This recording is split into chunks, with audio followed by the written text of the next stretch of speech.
push it off the. Yeah, just slide it off. That was my Just bitch slap it to Bangkok. that was my second choice.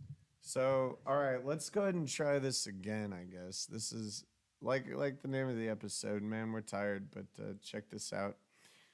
First of all, we're waiting on a Ethernet cable so that I noticed that there is a little bit of a latency here in the video, um, and so for my second go about it, I'm gonna do this again, but let's see here. We got our custom sign for our door because I am tired of people knocking over and over again. And they don't just knock, they incessantly knock, like very violently. Um, but I got this as a birthday present and to the words specifically, but their creativity, her creativity.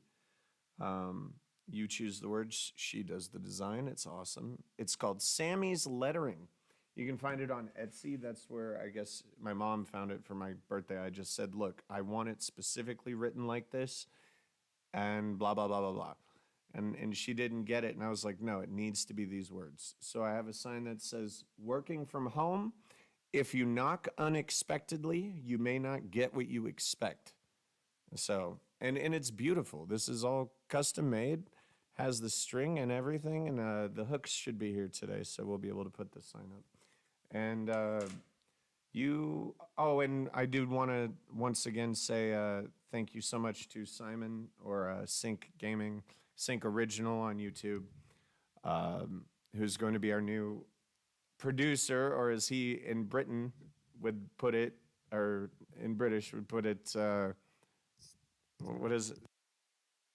Community manager.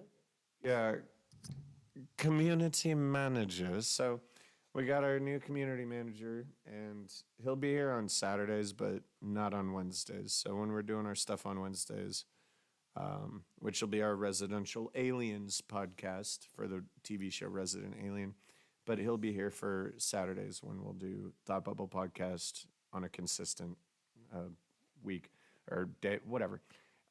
Anyway, yeah, now that we're back to where we sadly left off, we were talking about nutrition. Yeah, so we were talking about nutrition, and I was saying that, before when I was diabetic, I hated eating, because it was so much upkeep. And so because of that, I lacked in my diet, even though I was lifting weights, but I was still rather looking fat because with diabetes, you're constantly repairing yourself regardless of what you're trying to do. Because all that sugar in your blood, you're destroying your veins, your nerves, everything. Your body's more worried about repairing that than it is putting on muscle at this point. Because you're not maintaining yourself. And so when I got over the diabetes, now I eat like a normal person, but since, I enjoy lifting and I take it seriously, I eat all the time now. Like You have been eating a lot more. like I have to wake up if I wake up in the morning. It's not like you're gaining weight, Yeah. you've lost weight. Right, Yeah. since I've started consuming more protein and less carbohydrates and less fat, I've lost 10 pounds, and it hasn't been muscle because my strength hasn't declined, it's improved. And I can tell I can tell I'm not losing muscle mass, I'm putting on more, and my fat's just slowly being burned away. I will say this real quick. I will say this. So, like, when I met you, I could easily say, "Hey, he's fat." Not like, "Oh my God, he's obese." You know what I mean? Like, yeah, he's fat. You know what I mean? Like, sure, Right. he's definitely overweight, clearly. But when I look at you now, like, dude, even your arms look different. Well, you like you said, and we've been talking about this. Well, Jesus, for months. But it's time for both of us to get new clothes because all my shit's too.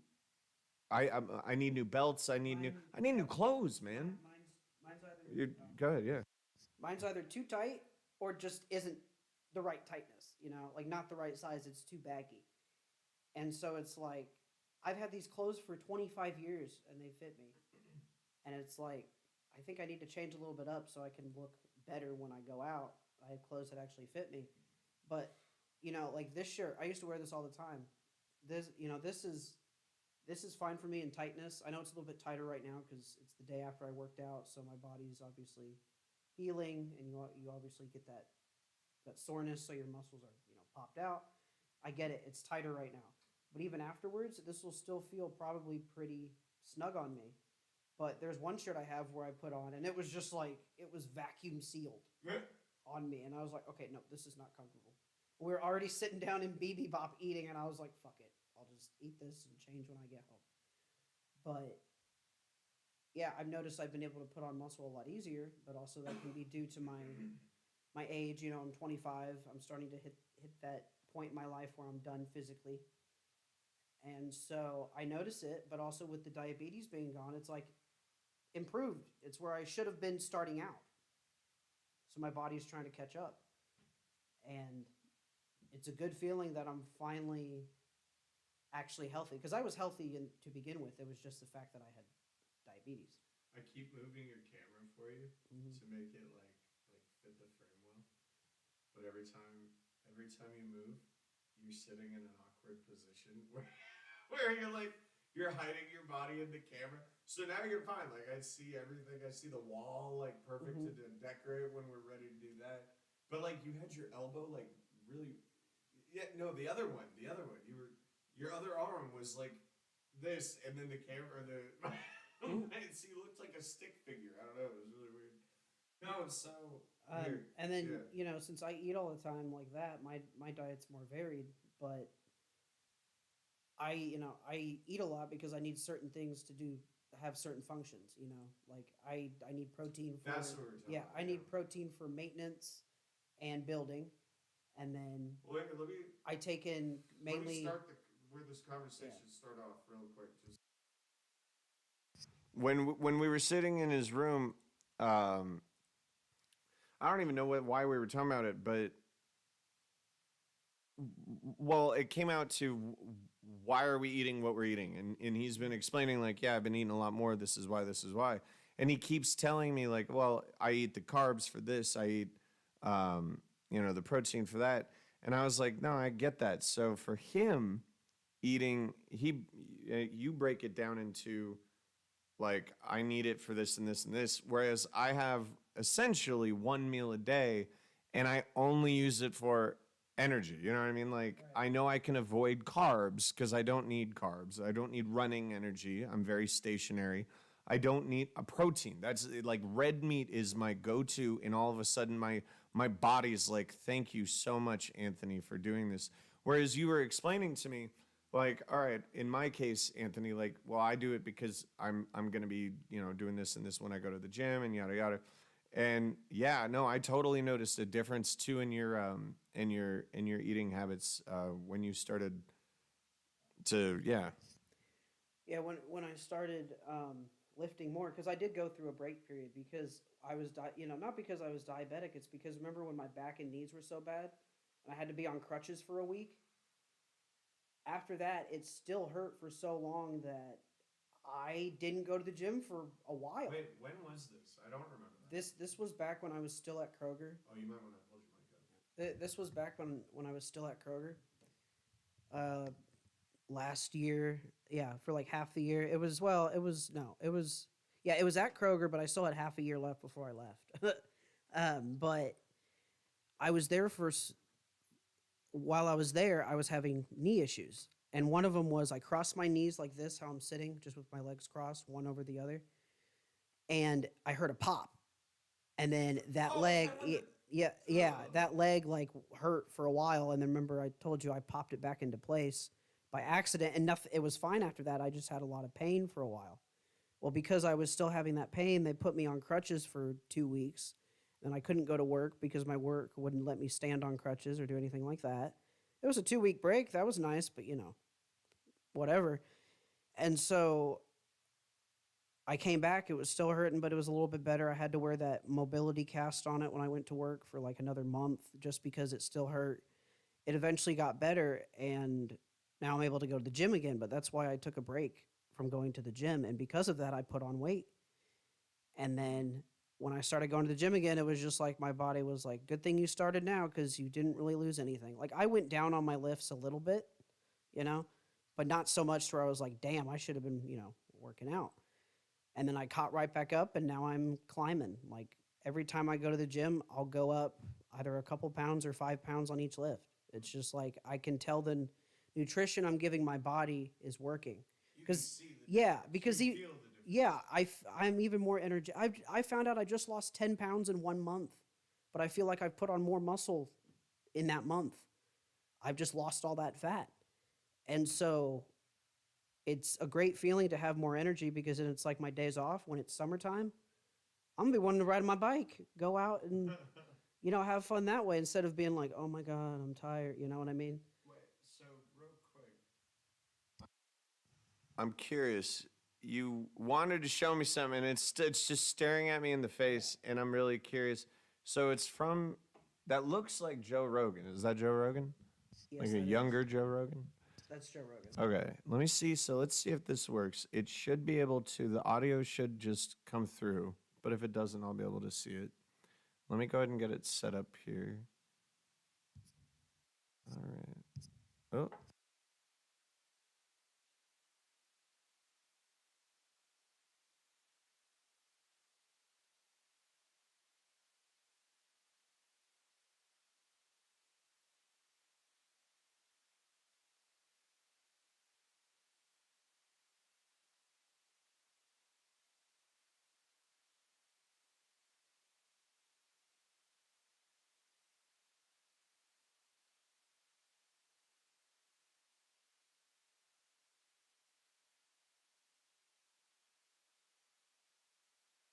You're that person that made those mistakes. You're the person who's learned. You are not your past. You're you. You're you right now. Like the past you did, you might have done some things you wish you hadn't done. Don't dwell on that. You learn from it, that's fine, but don't dwell on it. Just keep moving. Keep moving. Use it. Use it as fuel. Say never again. I get what I did wrong, but don't think that you're that person that made those mistakes. You're the person who's learned. You are not your past. You're you. You're you right now. Like the past you did, you might have done some things you wish you hadn't done. Don't dwell on that. You learn from it, that's fine, but don't dwell on it. Just keep moving. Keep moving. Use it. Use it as fuel. Say never again. I get what I did wrong, but don't think that you're that person that made those mistakes. And so the reason why I picked out that video was because when I found out that I was type 2 diabetes, or diabetic, I realized I did that to myself in college unintentionally because of my diet. I thought I was type 1 because I still look good.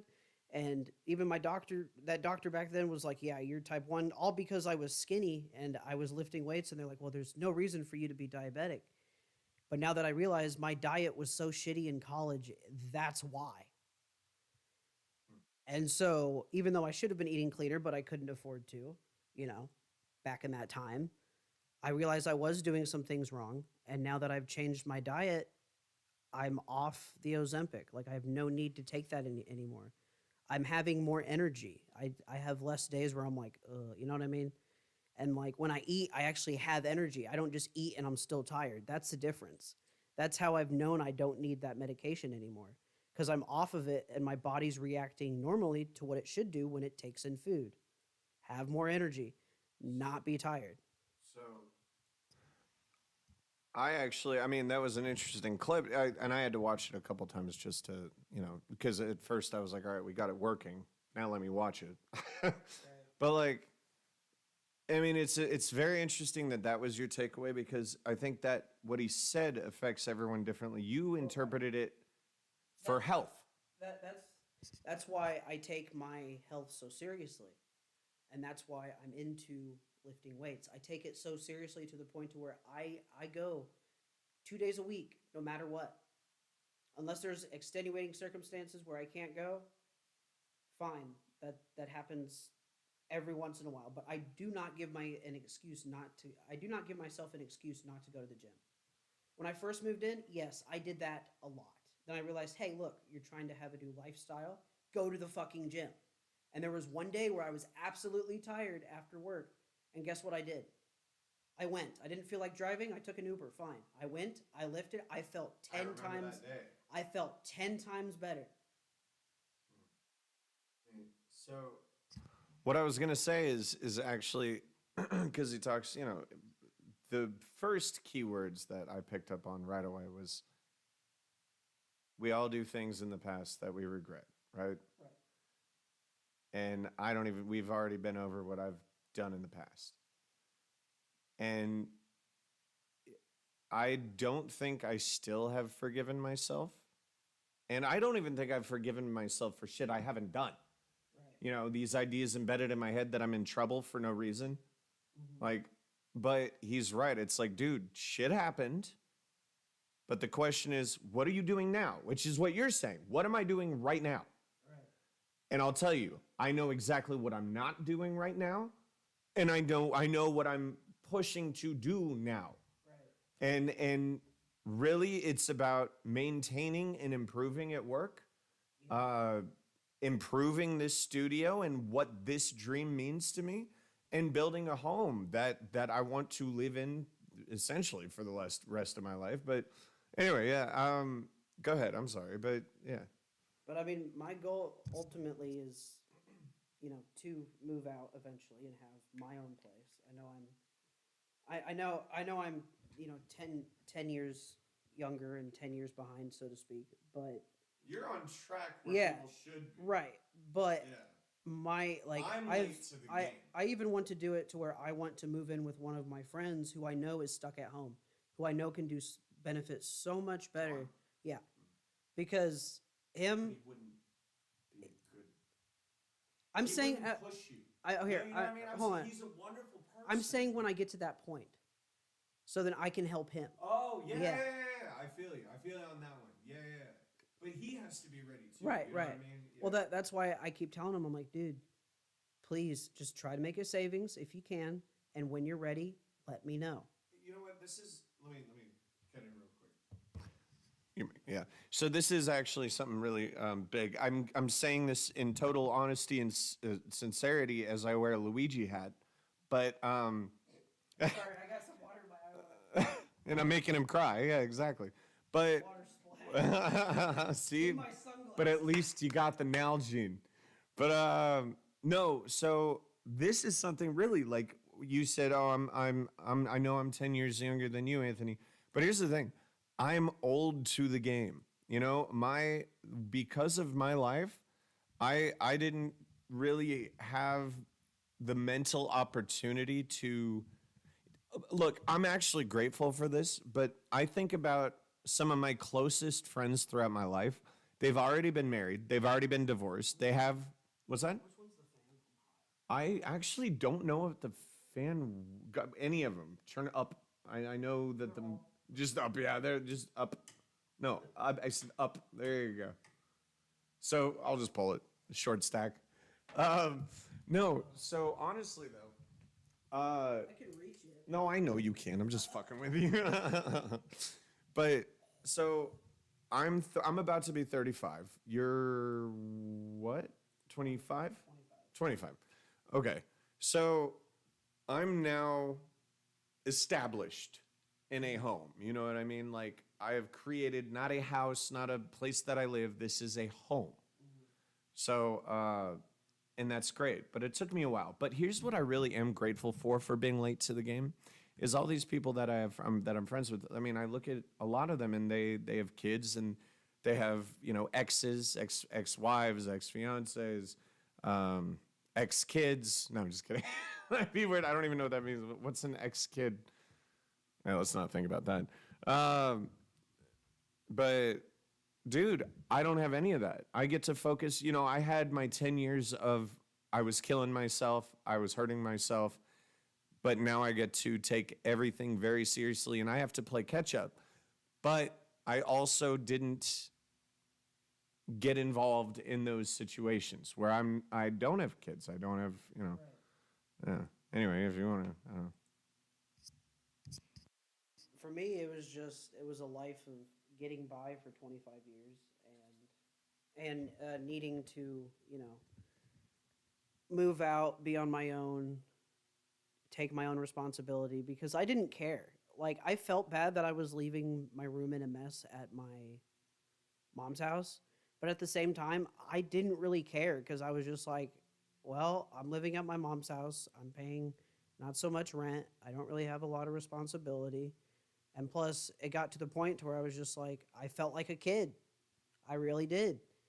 And that's the thing, when you're on the spectrum, there are days where like I feel like a kid in an adult body. That's how it is. I may look physically like I'm mature like an adult, but sometimes I might act like a kid.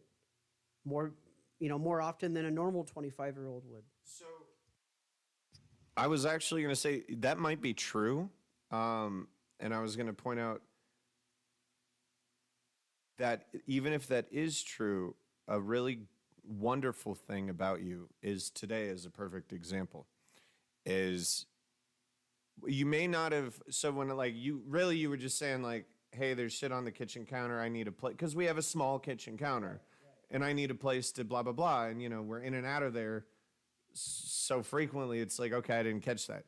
But once we communicated and established what the fuck was going on, because I think it was the fact that you were able to communicate, most people would not have done that.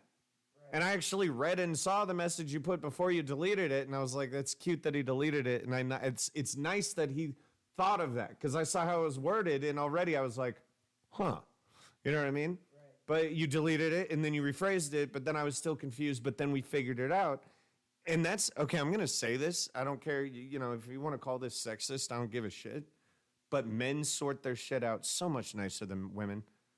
If there's something going on, I'm either going to punch you and you'll be okay, or I'm going to talk to you and we'll be okay. But when, depending on the man you are, I'd like to talk about it. But like I'm saying, then it's over. That's done.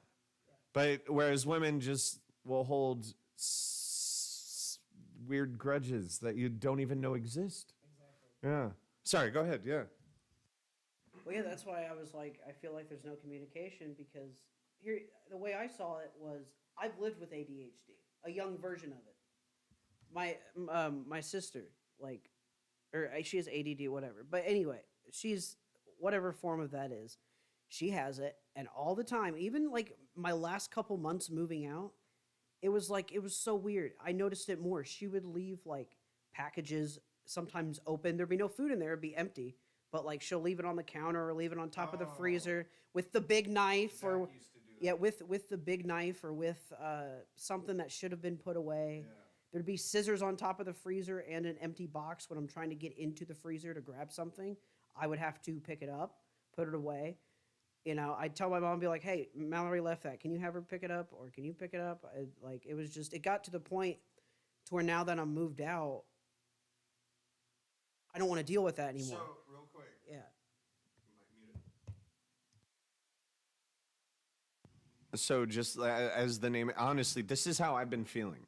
And the name of the podcast or episode today is We're Tired. And I've been feeling that way for a while. I'm going to put it on the room camera to get some of your fucking gestures in, because honestly, I feel tired. When I go to work, I'm feeling, mentally, I'm exhausted. And I don't know what it is. Like, everything's working really well. But then I thought about this the other day. You told me, you said, man, I just want one day off where I don't need to do anything. And then you said this.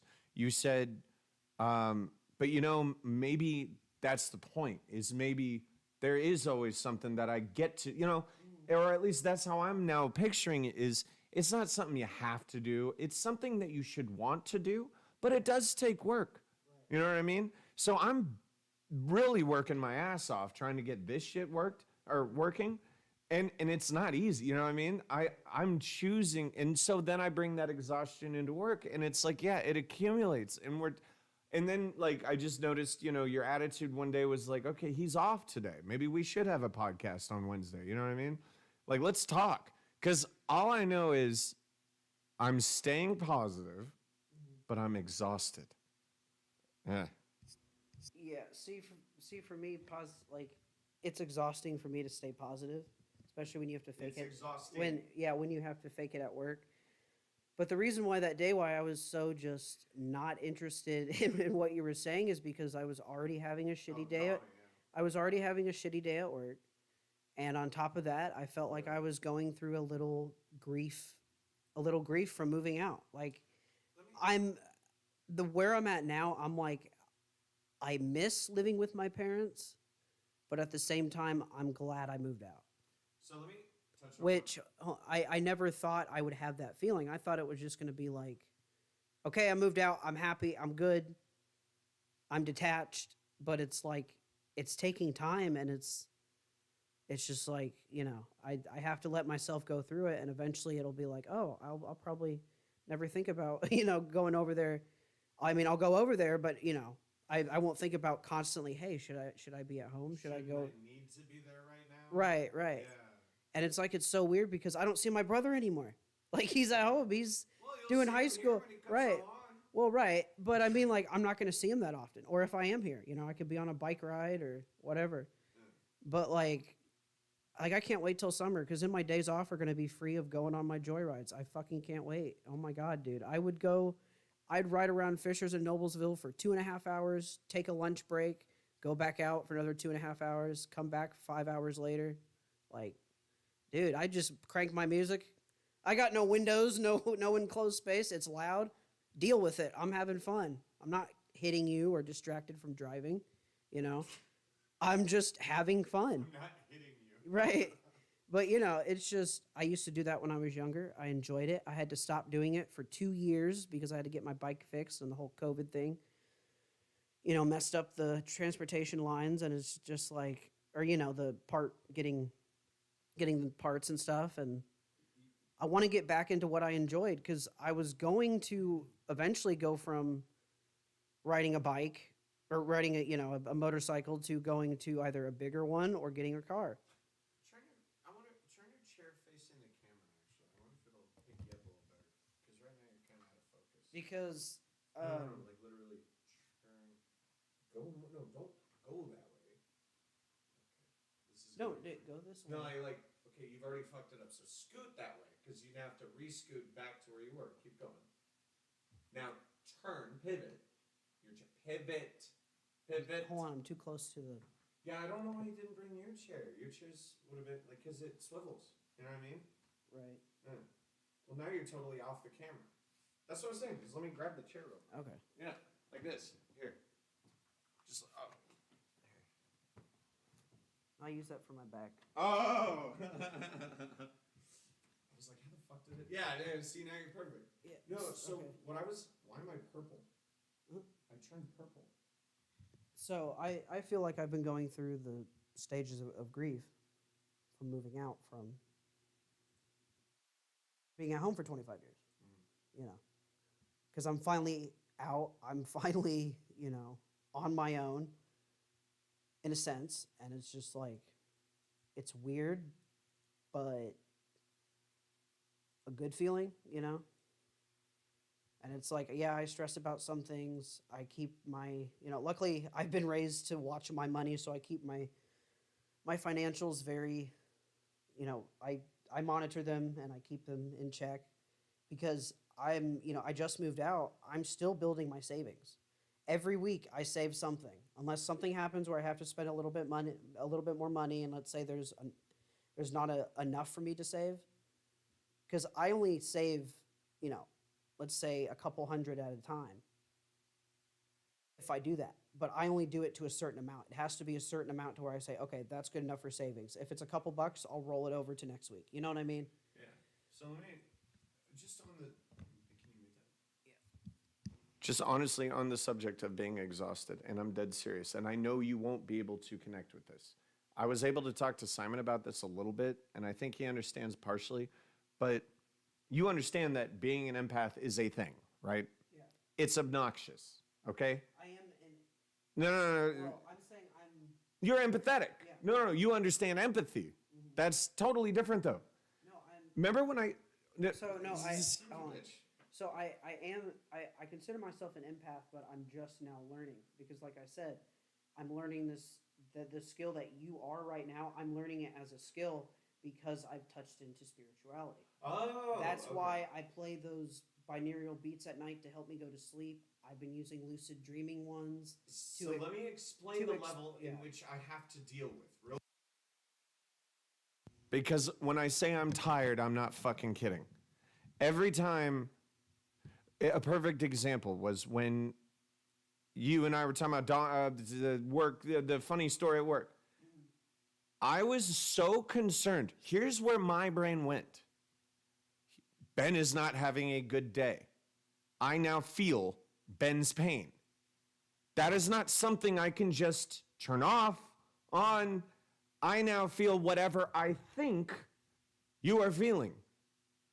And that's why when I was sending you that message back saying we should talk about shit, I was like, kind of like, you could tell I was like, kind of like my voice, sounded like I was fucking crying. But I wasn't crying. It was like I was emotional because I'm not emotional. I feel that emotion.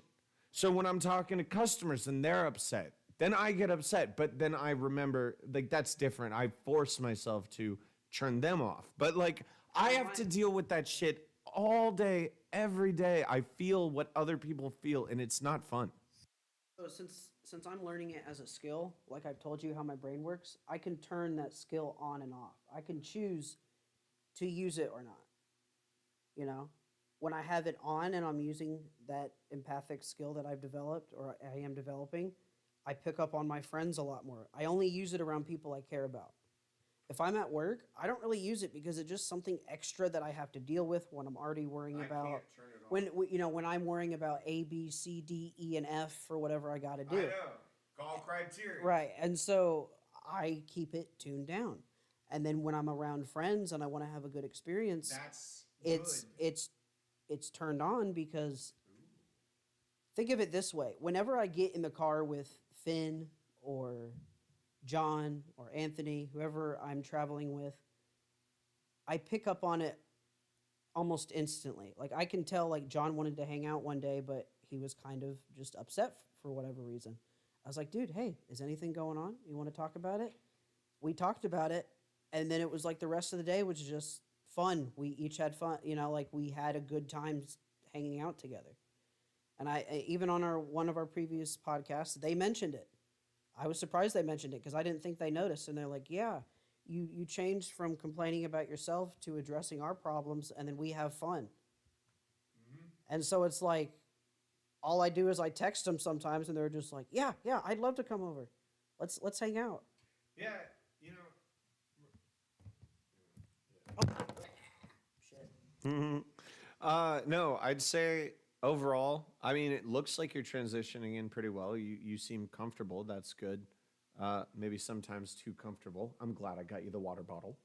But other than the water bottle situation, no. I mean, how do you feel? I mean, it seems like because at first, like they said it, not me, but it did seem. It feels like you went from I have no place or purpose to let's see what my fucking potential is. You know what I mean? Like, yeah, go ahead.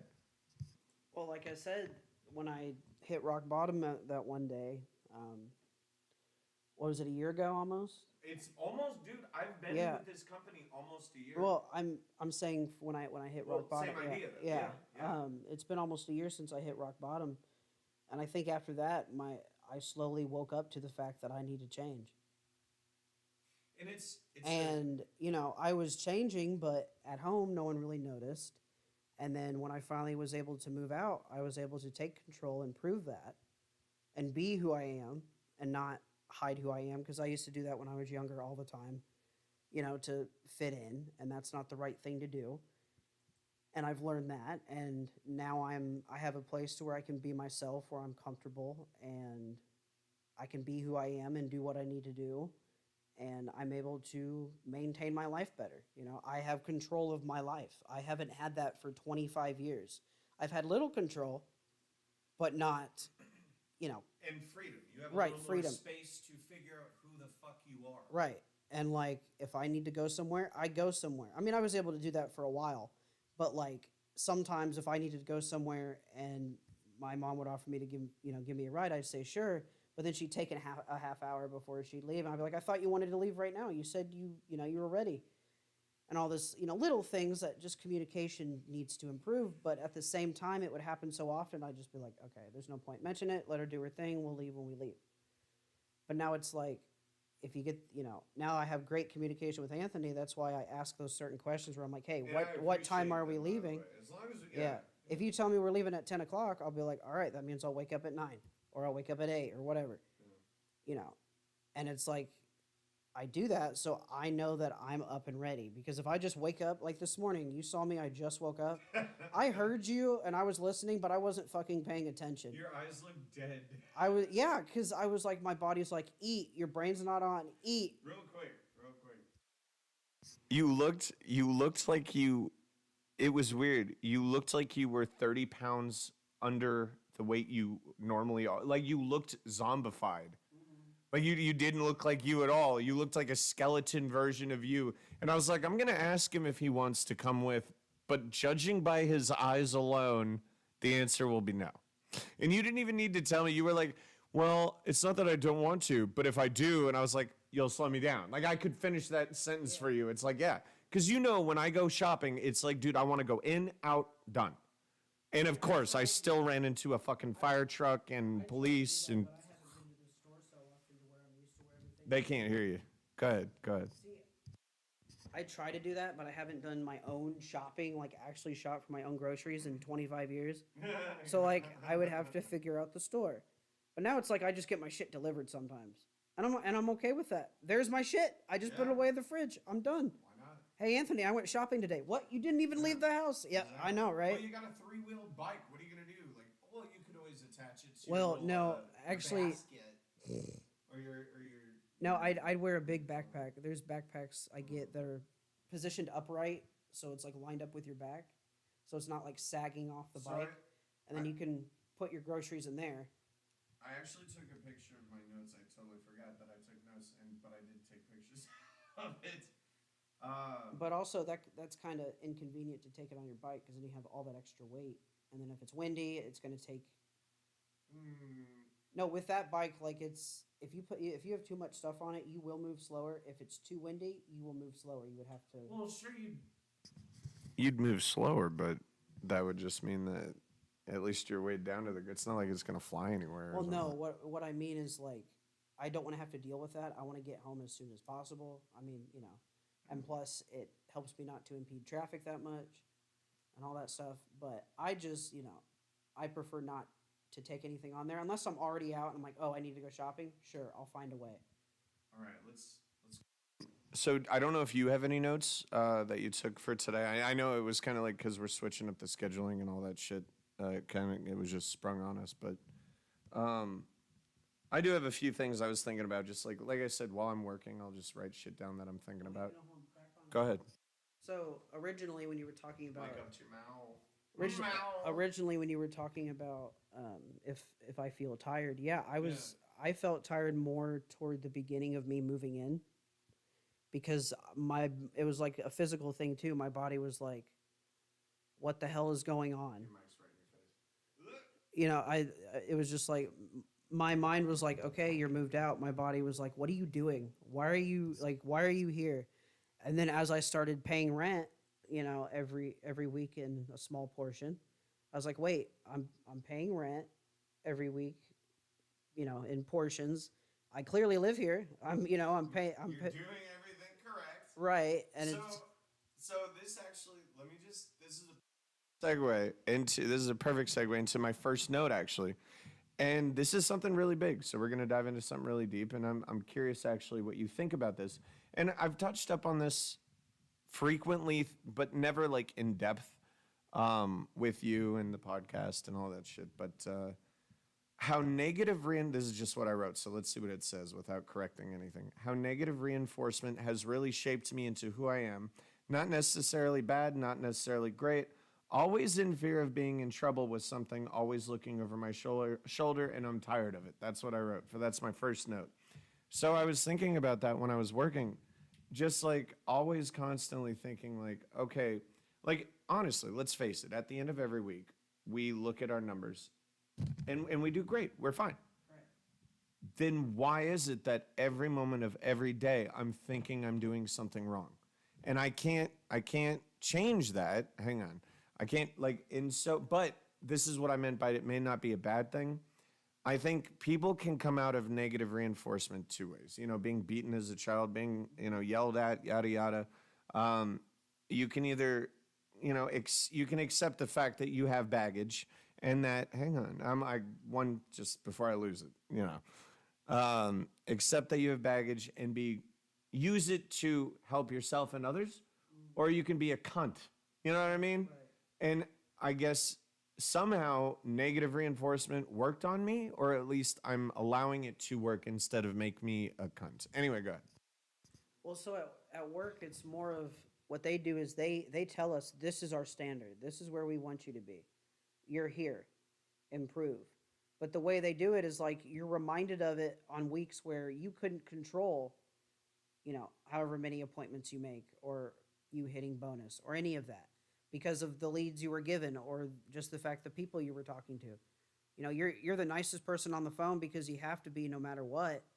And you could get someone to where it's like, oh, well, you didn't get that sale, you didn't get that, what you needed out of it. But besides work, I would say negative reinforcement works, but it depends on how you use it. Like if you're using it to demean someone or hold them down or remind them of everything they've done wrong and not really seeing what they, how they are now, that's why that video comes into play. I felt like that's how my mom saw me, and that's how she did. And I was told that from somebody else in the family. And I felt bad because I was like, well, there's nothing I can do, but you want for them to notice because they are the people who are supposed to be close to you. And because it got to the point where I was like, well, there's no point proving it to her, I gave up completely. There was no need for me to take over. There was no need for me to take control. I already had a place to live. I'm already working. I'm working at least, I'm not sitting at home doing nothing. And so I was just like, well, there's no point in trying. And then as soon as I moved out, it was just like, all right, you have a reason to do this, do it. You're not getting help from anyone. You need to do this by yourself, or not depend on your parents anymore. So, So that actually leads into the next thing. That's funny that you said that. Leads into the next thing I wrote down. So that was your experience with life where you see, and I always not envied, but admired that part of you is you had to learn to grow up yourself. And I was forced into, regardless of how wonderful my parents are, and regardless of whether or not they agree with this statement, it's a fact because that's how it affected me. And so they can believe whatever they want, but I was the one living it. But they were very controlling. And so my life was, you have to have a plan. You have to go to school. You have to stick to the plan. And honestly, I look back, I look back and think about how much of my life made absolutely no sense, how much little sense it made. Okay, sorry, I'm trying to read my own jibber jabber.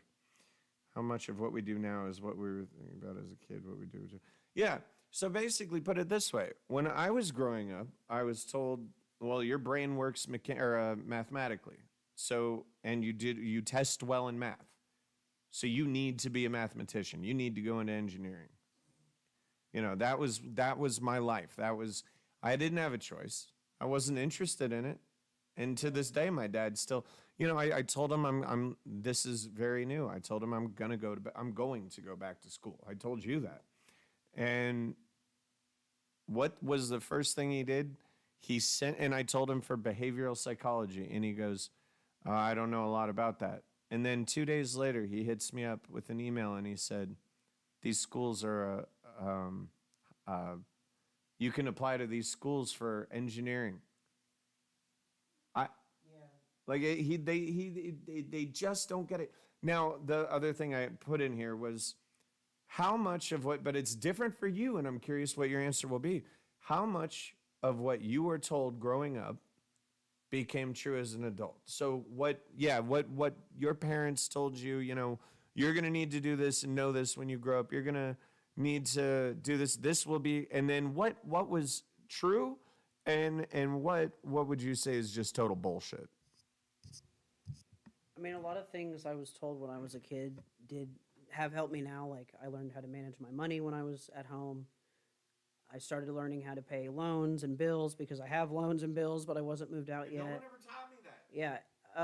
I would say I was taught things to prepare myself, but there was also times where I would say a better idea, like I'd be like, well, I'm not doing that because I have other siblings who are doing that, and they're making the mess. I'm not gonna clean up after them anymore. They're old enough; they can do it themselves, you know.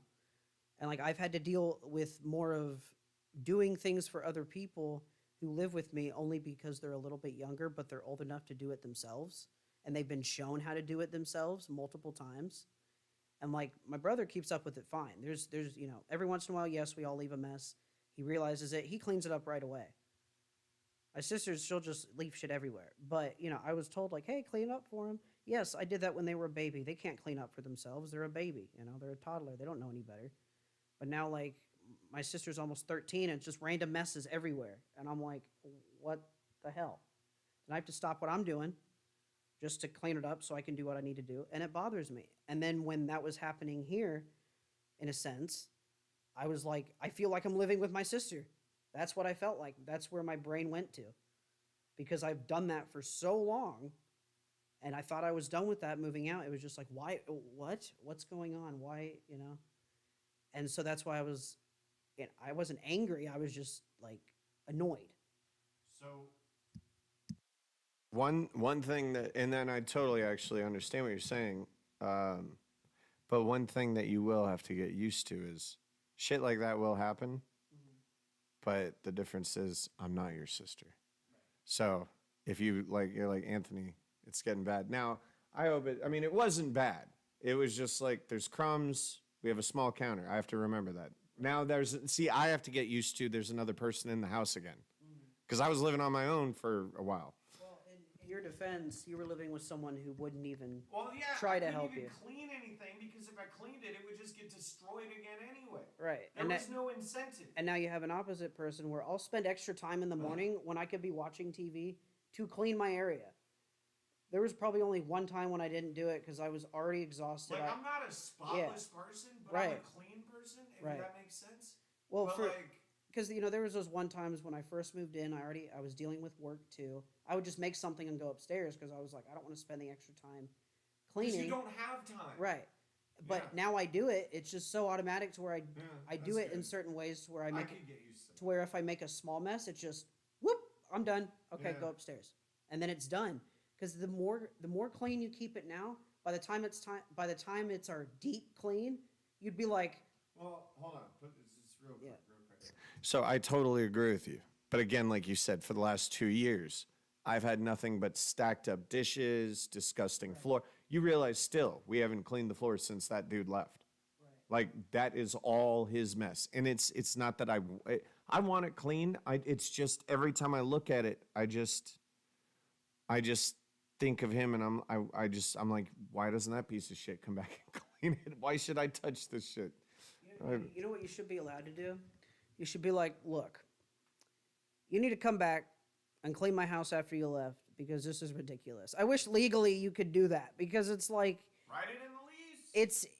It's to that level to where it's like, now we would either have to spend money or our energy into cleaning up your mess when you should have kept it clean per your agreement, your legal agreement.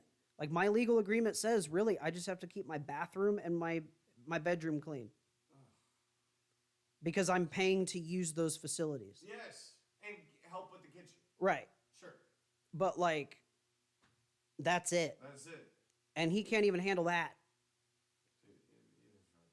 All right, and then, all right, let me bring up another point real quick. You gotta remember. Yeah. So you got that on camera. Full view, baby. Oh. Right on. Right. I saw that protein. Getting that air out of my stomach. I assume it was a silent but deadly. Well, it's a good thing it's muffled in the chair. So. Oh, and I don't know. I feel like I'd be doing this out of order. I wrote. I don't know. This has been a big issue for me lately. I guess you're getting the opposite end of it. I shouldn't be getting any of it. It should be diminishing, but control.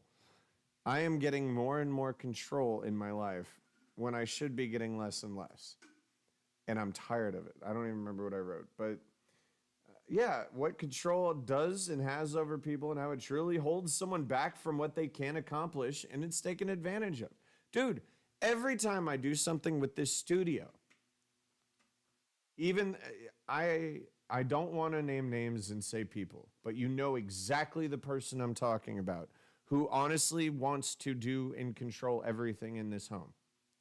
And it's like there's a useless stump or a useless like bump in the road, whatever. Like it just pops up every fucking time I'm getting closer and closer to my dream. I now have the ability, the mental capacity, let's put it that way. I am now clear of mind to accomplish what I've always wanted to accomplish. And the one person that you would think is supposed to be on my side keeps getting in my way. And it's bizarre because I know they care about me. I do. But what was the expression? The road to hell is paved with good intentions. And then I also did note, and you don't have that issue though, because now you're relieving or relinquishing. You're getting rid of control. You're actually getting freedom. How do you feel about that? It's not more of I'm getting freedom. I'm getting both freedom and my own control. Your own control. Right. Because now I can pretty much do what I want. Like, you know what I mean? Within reason, but I don't have to be like, okay, what is everyone else doing? Like, I don't have to be like, okay, what am I going to deal with if I stay at home? If I stay at home, I stay home. I don't have to deal with siblings as much as I love them. I don't have to deal with parents as much as I love them.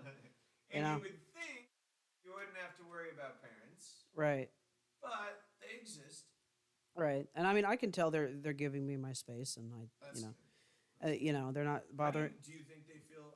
Do you think? Because you remember how, real quick, what's it? Sluggy Dougie's parents, they literally felt like they were on vacation for a couple years. How do you think your parents feel? I mean, I'm guessing there's not really a big change, or maybe they miss having you around. Yeah, go ahead. I would say, yeah, maybe just they miss me. Because even the fact that my dad brought up, he's like, well, you could just take your bike over here and we could take a look at it and take a look at the light and everything. I'm like, yeah, that's cool. We could just do it, Right. Yeah. But I was just like, well, I don't want to go today because the weather, it's just like I get it. I can go, but it's just like I need space. And like my mom was like, oh yeah, I can go, if you order pickup, I'll go pick up your groceries and bring them to your house.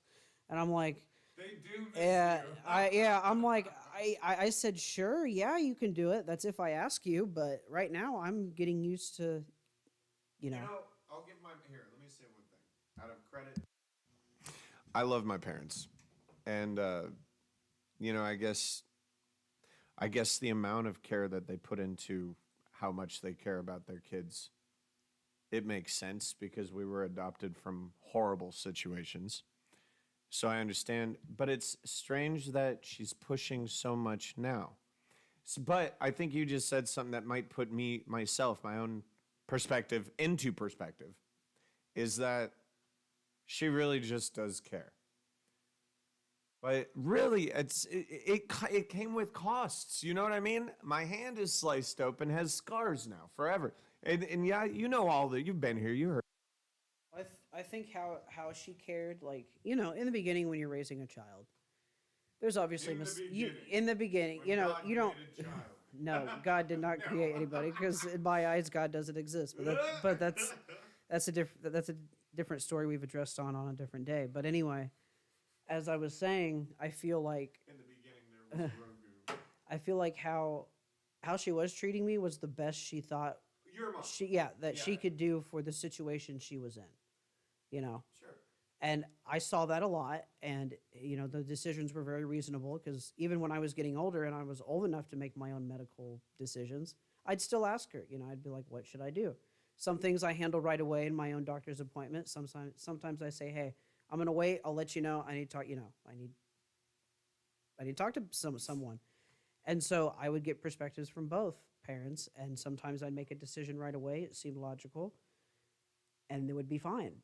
But there'd be certain times where I'd take their advice and it wouldn't work out the way it could have, where it could have been better, you know? Like, yeah, I realized that I would have to drive to that job. Remember when I wanted to help autistic kids? Like, they were very young and very underdeveloped, and they just needed help to get to a normal level. Or because some were nonverbal, you'd have to teach them how to speak, and you know, you'd have to take care of them, kind of be their friends to teach them. And I wanted to do something like that. And then when I got the job, the only thing I was concerned about, which did make sense, was health insurance. But then I realized I could have been making way more money later on and still would have been fine with health insurance, but you'd have to keep getting a certification. So like the first year you'd get your first one, right? Then they'd be like, all right, you can get your second one, you don't have to, but then if you would get your second one, you'd get paid even more. And then the company would pay you more just because, you know, you got more certification. Made sense. So that would be a lot of work over time building that career. And I could tell I wasn't ready for that. You know what I mean? Now, I really wanted to do that job for the paycheck at first, which would have been a pretty decent paycheck, better than what I was doing at my other jobs. I hated my other jobs. But, you know, I feel, looking back on it, even though I was upset I didn't take the job, that helped me. My point of view back then, I was like, I don't feel like I feel like I took her advice, and like I felt like I messed up by taking her advice. But now looking back on it, I realized it was the right thing to do. You know, and there's been times where she even told me, I don't think you're cut out for the job I have now, for the call center. She's like, Really? she said they have a very high turnover for terminations. And yes, it's true. We've seen people. So this was our company at the Yeah. beginning? Well, no, not our company, any call center, which is true. No. I mean, when did this happen? This happened before I got the job, before I. Here, I mean, Yeah. with us. Oh, okay. Yeah. And so she was warning, I guess she was warning me, but she's like, I really don't think you should do this. You should stick with Kroger. Who, your mom? Yeah, Oh, yeah. I thought someone from the company said No, that. no. Okay. Yeah, And I so- remember you saying that, and it bothered me that she would put you down like that. Because she thought like, okay, I have a union, I'm safe. Yeah, I have a safe job, but I'm not making enough to move out of your house. And I've told you that for several years. She wanted you to be trapped. She didn't want you to be trapped. She thought she was doing the Right. Let me Yeah, no, she thought she was going to do she was doing the right thing. intentions. Right. And then when I got the new job, she was like, damn, he saved quick and he's out. Like, no, really, it was that fast because I built a pretty good cushion right before I had to move out, even earlier than we planned originally because of what happened with the previous tenant. And it was just like, okay, I've saved enough. Now I'm just going to save as much as I can while I'm moved out, but still have security. So that way, when I eventually move out on my own, I will have a savings I can use if I need to, in case something happens. Because right now, I don't want to really, have to touch my savings. I want to be safe right now. That's why I'm focusing on that. And then once I get more comfortable, I'm still going to save, but I'll just save a little bit less. You know what I mean? Or still save the same amount. Just have something prepared. I mean, yes, I do feel like I did move out a little too soon because I didn't think about the savings aspect too much. But with the amount that I had when I moved out, even after I paid for expenses to move out and got that done, I barely had to touch my savings with this new job. Remember how I told you with my bonus, I got my bike back? I got my bike back, I got the trailer, I got everything to move out, and I didn't even have to touch my savings. Not one dime. It was all from my paycheck. If I had my other job at Kroger and I saved that much, I would have had to use like half my savings or and be stuck, like being broke and living on your own sucks. It does. Yeah. And Been there, done that. and I couldn't even afford paying the low rent that I was at my mom's house with the jobs I had. That's why she lowered it to $125 because I couldn't afford $250. I couldn't even afford a savings. And that was my main goal. I was like, Mom, you could have said rent free for a year. Let me save money. If I didn't cut it after a year, or if I wanted to stay longer, you charge me rent. Fair enough. It was immediately after college. I was like, I had a job in college, but I wasn't saving money because it was very little and it was just for expenses. You know what I mean? Like work study, like not very much money. You work a job and you get $100 a week flat rate Oh, yeah. or something like that. I never did. Because they wouldn't even let you work that many hours anyway. So, real quick, too. To be honest, the only other note I have here, I mean, I just want to keep talking, but really, this is a good last note as far as my notes go. But I should have started with this. This is the whole reason why I was like, fuck it, we should just do a podcast. One of the reasons I like doing this, I don't know about you, but A, we get to hang out.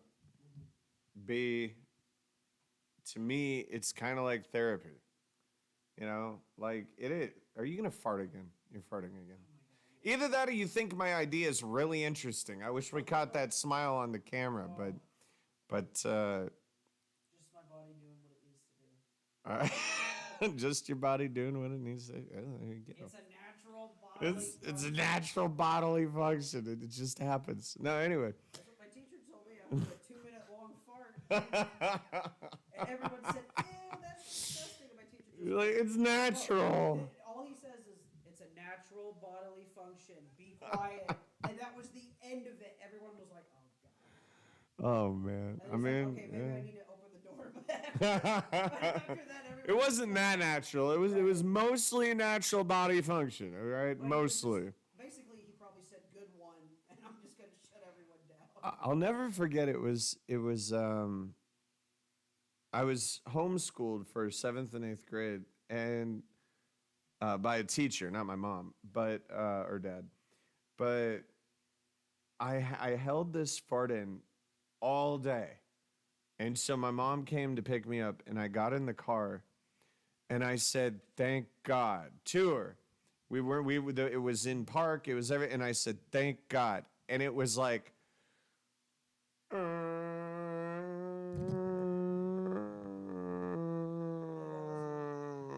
And I swear to God, this is her face the whole time. And then when it was done, about 30, 40 seconds later, we were both just like cracking the fuck up. Like, just like, what the fuck just, but I was like, Mom, I couldn't fart all day. There was a baby there and she's really hot. I had a very attractive, she knows that I had a crush on her and that we're family friends. So like, but like, they're also just a kick-ass family. But like, I had a crush on her and she had like a 2-year-old kid and like, I'm not going to fucking fart for a minute in front of all these people. Yeah, it was hilarious though. But yeah, I didn't give a shit when I got in the car with my mom, that's for sure. And it was funny. Yeah, go ahead. Yeah, but mine was even worse. It was the middle of class, and the fact that I clenched my cheeks to take a break, partly, but also because everyone looked back at me. So I pitched it right in time where they couldn't tell because there was other people. And then right when they all turned away, I just went, and like did the rest. And that went on for another minute. They looked back and saw me. At that point, I just kept going because, oh my God. And then it was just the teacher's reaction was amazing. It was just like, it's natural bodily function. Shut up. Dude, the length of the fart though. Yeah. It was ridiculous. Oh. It just kept going. Like, I felt bad, but at the same time, it was just like, It's natural bodily function. right. But the fact that it kept going, it was just I like, know, dude. And so my guess is it came off like kind of squeaky, right? Like low key. dude, I like... raised an octave at one point. Oh, dude, I did that in band class in front of a girl I really liked. Nice tits and everything. Guess what she did afterwards? All she said was, "High five, you raised an octave." So let me get this straight. So you're saying that is this a term that I'm not privy to? Is raised an octave? Is it for your fart like? I was in band class. You were okay. Yeah, so we studied music. So an octave is when you play the same. No, I understand same what an sound, but octave it's, is. you know, I- higher but- pitch. yeah. And so I was able to do that with my fart, but all I did was I tried to clench it because it slipped out, but then it went like it went from a low tone to So you squeezed it in a little bit, you know? You Yeah. tightened it up a little bit. yeah, and she goes, "Oh my!" At first I was like, "Oh," and then she goes, "Oh my God, you just raised an octave on your fart. Nice one." I was just like, Dude, "Okay." if you had a crush on a girl, that's the right girl to have a crush Oh on. my gosh, yes. Well, I mean, hey, in band class, I touched her titties. It was okay. It was when it was freshman year of high school, and it was like the last day of school. We were doing nothing, just sitting around, and she goes, and we were talking about titties for some reason, and then she goes, "Yeah, you want to touch them?" I'm like, "Yeah." So But like that, and Hilda, it's like, oh, these are nice. Oh And my- she goes, yes, they are. I'm like, oh. And then I obviously lost track of time, so I'm just standing there talking to her. Oh, and then eventually I notice, and I go, oh, okay. And she goes, oh no, it's fine. I'm like, Oh my god. what am I doing? Oh my god. I don't. Hang on. That's a good question. I don't think I remember the first time Dude, firsts. That's interesting. I don't want to go over them actually, but I don't remember the first time I ever touched a booby, or as you put it, a tete. They were, oh my god. You liked them? Did you? They were they were like a good C size, nice and round, perky. Like you could just hold them all day. I wanted to put my face in them. I was like, end of the year, oh, these are nice. Oh, but the fact that happened, like, I fart in front of her, I'm holding her tits, I'm talking to her while I'm doing that. She doesn't give It's a kind of a shit. fucking roller coaster. Oh my gosh. That was a good freshman year. Yeah, to be honest, I didn't do a lot at all in high school. I had my first I'll go with my first real girlfriend was in high school. Now she's married. She's probably the most respectable person I've ever dated. She had her shit together from day one. But yeah, her dad was the one that got me into Stargate, actually. But other than her, she wouldn't do any kissing, or the only thing we could do in front of anyone else was hold hands.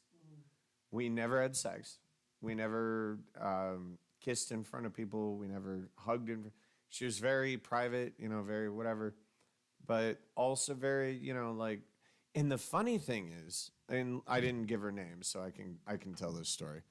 But the funny thing is, the minute we both went off to college, she calls me up after we break up. And it was a mutual breakup. It was the only mutual breakup I've ever had, where we were both just drifting apart. And so I called her to break up with her. And she goes, oh my God, I was thinking the same thing. And I was like, oh, okay. No, it was really like pleasant. Like it was a very nice, like, okay, we're both on the same page. Let's go ahead and break up. Because I had met this new girl who was in college with me. We're on the same page, in the same boat. And I guess my girlfriend at the time was going through that same thing. Well, she calls me up a week later and she was crying. And she goes, Anthony, I don't know what I did. I had sex with my boyfriend.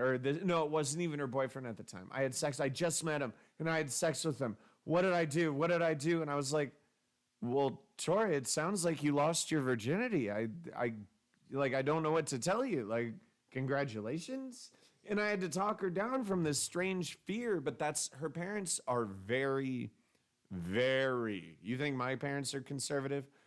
Dude, I told her dad when he was standing behind me while I was eating, talking to me, I simply said, it makes me uncomfortable when people stand behind me while I'm eating. Because it's a very vulnerable thing to do. Right. And he goes, don't you talk to me like that in my home. And, when I was a kid, when I was, 17, 16, and he said that to me, I was so like, I felt bad. I was like, oh my God, I'm an asshole. I'm the bad problem. It's me. But dude, think about it, man. How dare you say that to a child who suffers from shit that you don't understand? And all I did was tell you that it made me feel uncomfortable. Yeah, you weren't like yelling at him. Sorry, go ahead. You want to switch over? You weren't yelling at him, or you weren't like doing it in a way that would be disrespectful. Yeah. You were just saying it makes me uncomfortable. Because truthfully, he wouldn't know anyway, but the fact that he didn't listen and just disregarded you, because dads do have that view on you where at first they're just going to treat you like shit. Yep. But then eventually they warm up to you because they kind of have to, especially if especially if you're staying, she likes you, everything's going good. Yeah. If the mom likes you, he's just like, okay, I'm going to I have to let it pass. He's just doing his job, but in that time, it's kind of just like, you really don't have to fucking do that. Like, all I'm going to tell if I have, if I ever have a daughter, I'm still gonna talk to her boyfriend. But I'm gonna say, look, Oh, yeah. I'm gonna say, look, if you hurt her, if you touch her without her consent, if you do anything to hurt my daughter, you're gonna be hearing from me. You will not like me. I said you will never touch my daughter like that again. You will be in some serious trouble. And I said, look, this is all about respect. The minute you disrespect me, you're out of my house. I don't care.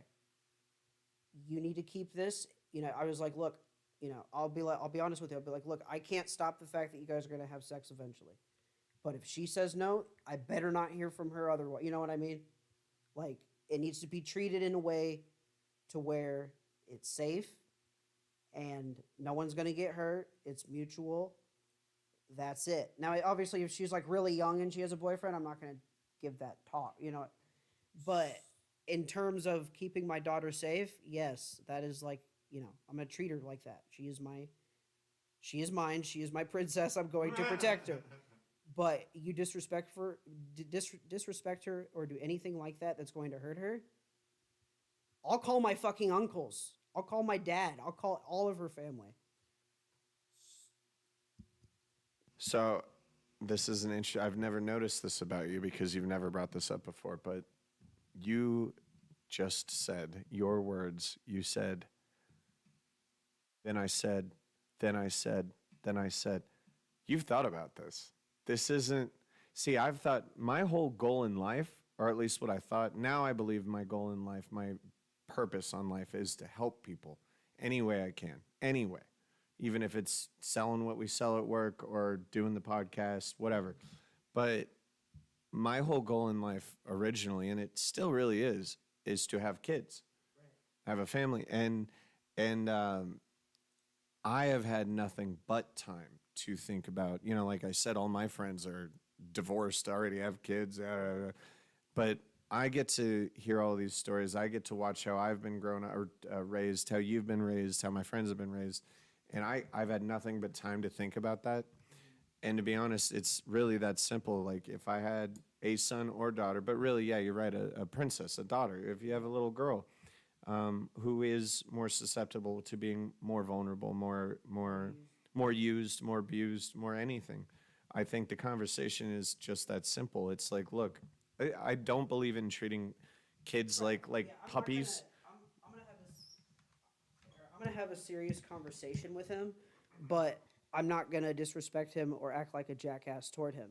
If he does something that hurts my daughter or bothers her, yeah, I'll be a little upset. That's natural, but I'm not gonna treat him like a piece of shit and be like, I don't want you here, you know, because I want things to work out for my daughter, you know, because you could be so mean to the kid that he just leaves, you ruin that chance, you know. So And then you have that resentment from your daughter, and then it's just like, you know. Oh, that's you. Sup, sexy. All right. Yeah, I switched it over to you instead of me. So, Can't see me blink with these sunglasses. Or wink, I went. no, so what I've played this and it's evolved over the years, decades. Literally, I've thought about this since I was a kid. What kind of parent would I be? What would I do if I was a parent?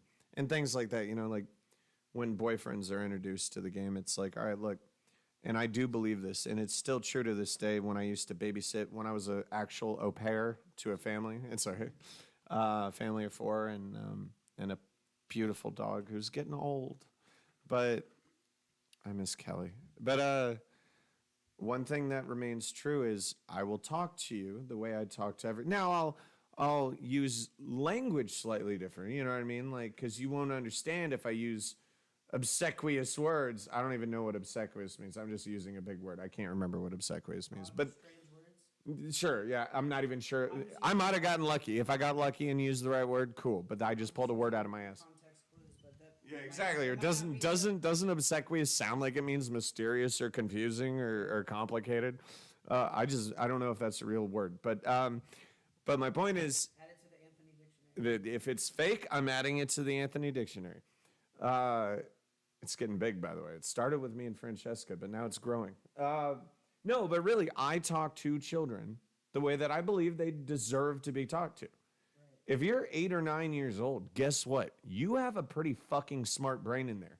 Kids, they might not be getting the educations they need, but evolution is easily proving that kids are just naturally smarter as they get younger. Because I don't know about you, but the minute I left high school and I started seeing the freshmen come in, brilliant. Like really, just off the bat, inherent, built-in, smart, intelligent. Like, Because well, the reason is what people do or what parents are starting to do now is they start education off early. They do simple things to where they're ahead, so that way, if they do end up advancing a grade or whatever, that's good. They've developed good behaviors, but they do that to give their kids a leg up. And science has shown that kids at a very young age are so smart that they can learn like 3 different languages and they're a fucking baby. they're fucking brilliant. And then if they improve on that and keep up with it, next thing you know, your kid starts high school. I'm gonna put this in the middle of the He because I want to talk about this with you. just let me finish this. He's then he starts off with a leg up. So it's like if you taught your kid how to read 3 languages before he hits high school, boom, he could take Spanish. Let's say he never learned that. That's 4 languages. He just takes that as a class. He aces that. Next thing you know, your kid's going out in the workforce. No matter what he does, he's quadruple lingual. Or I'm so sorry, the camera. he's a quadruple lingual. Let's say whatever. Quadruple late. Yeah, whatever. But he has that skill. So then, if he did a call center job, dude, he could sell like normal. And then anytime he gets a Spanish lead and make another set, like he could use that and be so good at sales. Yeah. Give your child more Turn yours up. Yeah. This will pick you up. I just Okay. want. give yeah. give your child more options. And yeah, I got a lot of options as a kid, but having Asperger's, it's hard. I have to find that one thing that I'm good at. And really, right now, if I become a personal trainer, I'm just going to get the certification. You know what I mean? Yeah. Because like the college thing, it's So- a class I didn't pass. I've taken many times For what though? for personal training. But, but that doesn't allow me to start.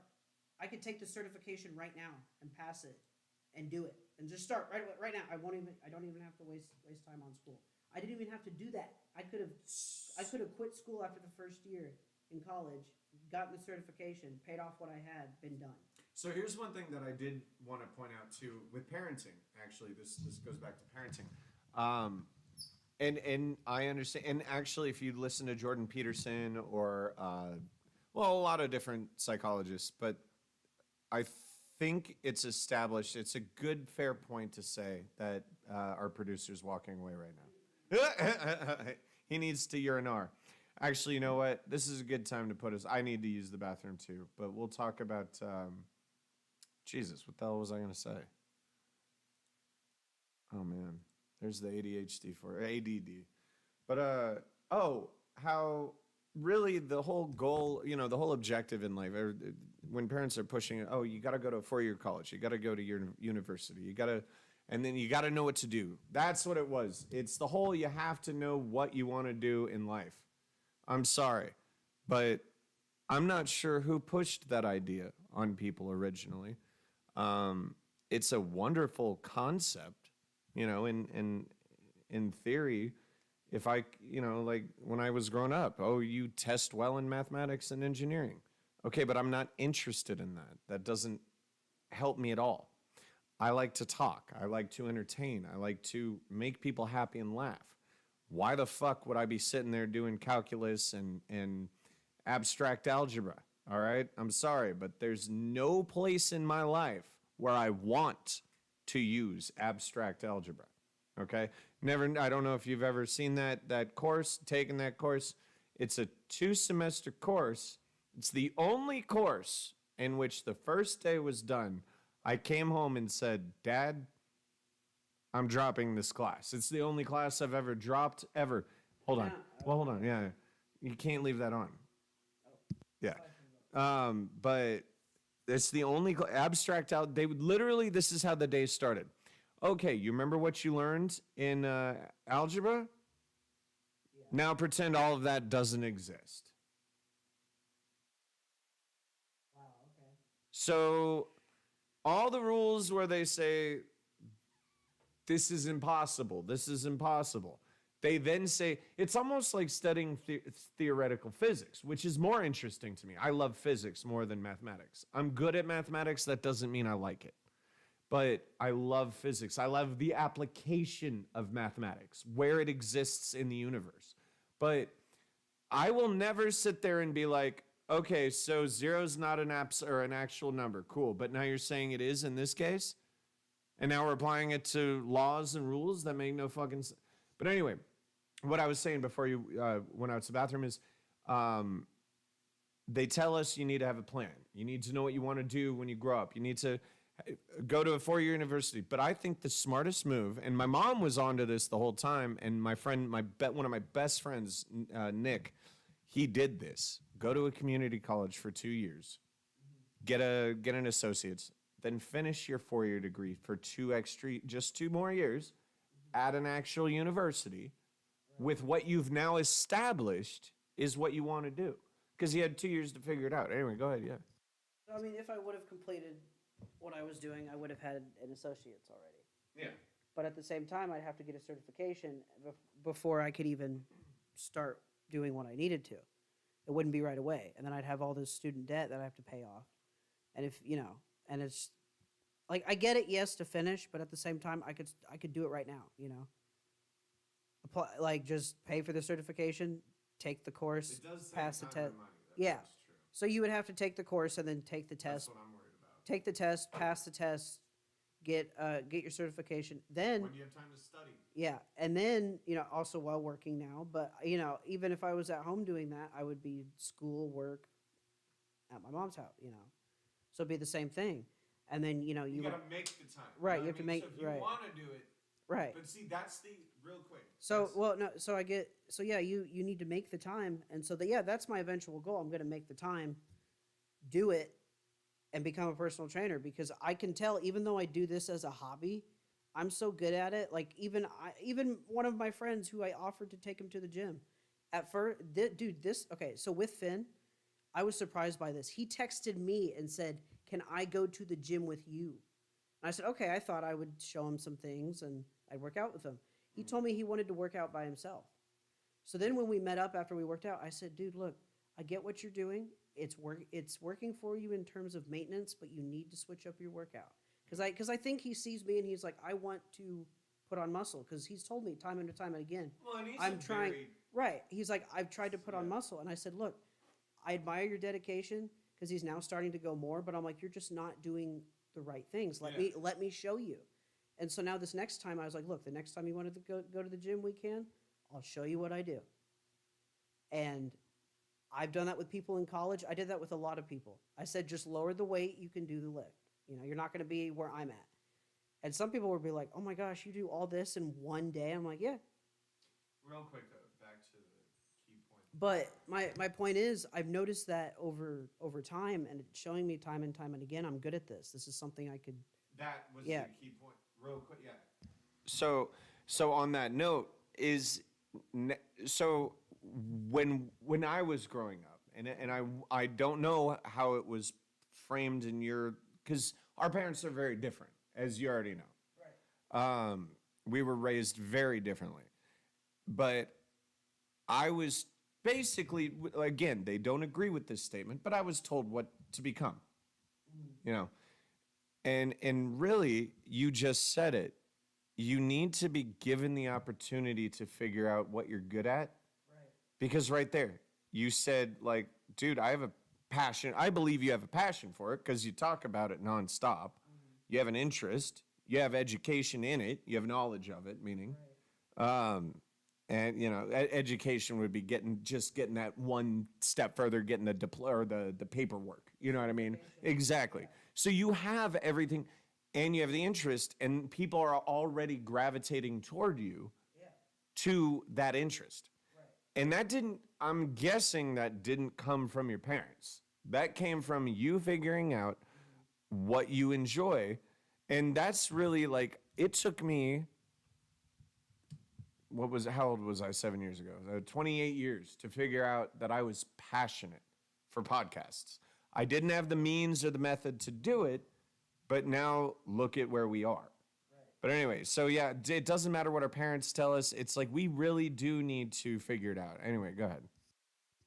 So how I discovered that was basically just, I started getting a lot of attention like that in college because people knew I went to the gym all the time, and they would ask me, they'd be like, "What do you do? Can I work out with you?" I'm like, "Look, as long as you don't slow me down, you're good. I'll show you what I do. Let's do it." And I'd show people, and some of them would be like, they would try to use the same way I'm doing. I was like, if you can, I don't know, but I wouldn't advise that. Because what I push is I say, I do not care where you start, okay? If I start training you, Anthony, and you're doing a lift you've never done before and you can only do a 5-pound dumbbell, I'm not going to make fun of you. I might joke with you because we're friends. I'll be like, okay, yeah, that's kind of funny. But if you're a complete stranger where I'm teaching you, I'll be like, I don't care. That's good. You did good form with that 5 pounds. What else, yeah. And then I'll say it's not where you start, it's where you finish. It's a baseline. That's what we call him coach, or my teacher in weights class told us the first day when we walked in. He said, I do not care where you start, because that's what I worried about. Dude, when I started, I could only lift the bars. I went from the bars to 200 to 300 pounds on certain lifts by the end of the year. From what I was doing, it was.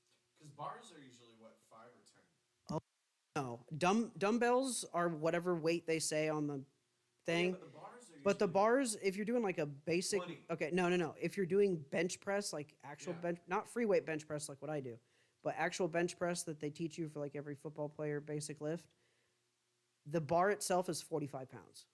Wait, really? Yep. It's been, dude. Yep. I haven't been in a weight room. Yeah. I've So, been in a weight room since I barbells, was 18. any type of barbell, 20. any type of barbell is 45 pounds. If you see the one where you go to like the this curling rack where you sit down, there's like a rubber mat, and then you lift like this, like this.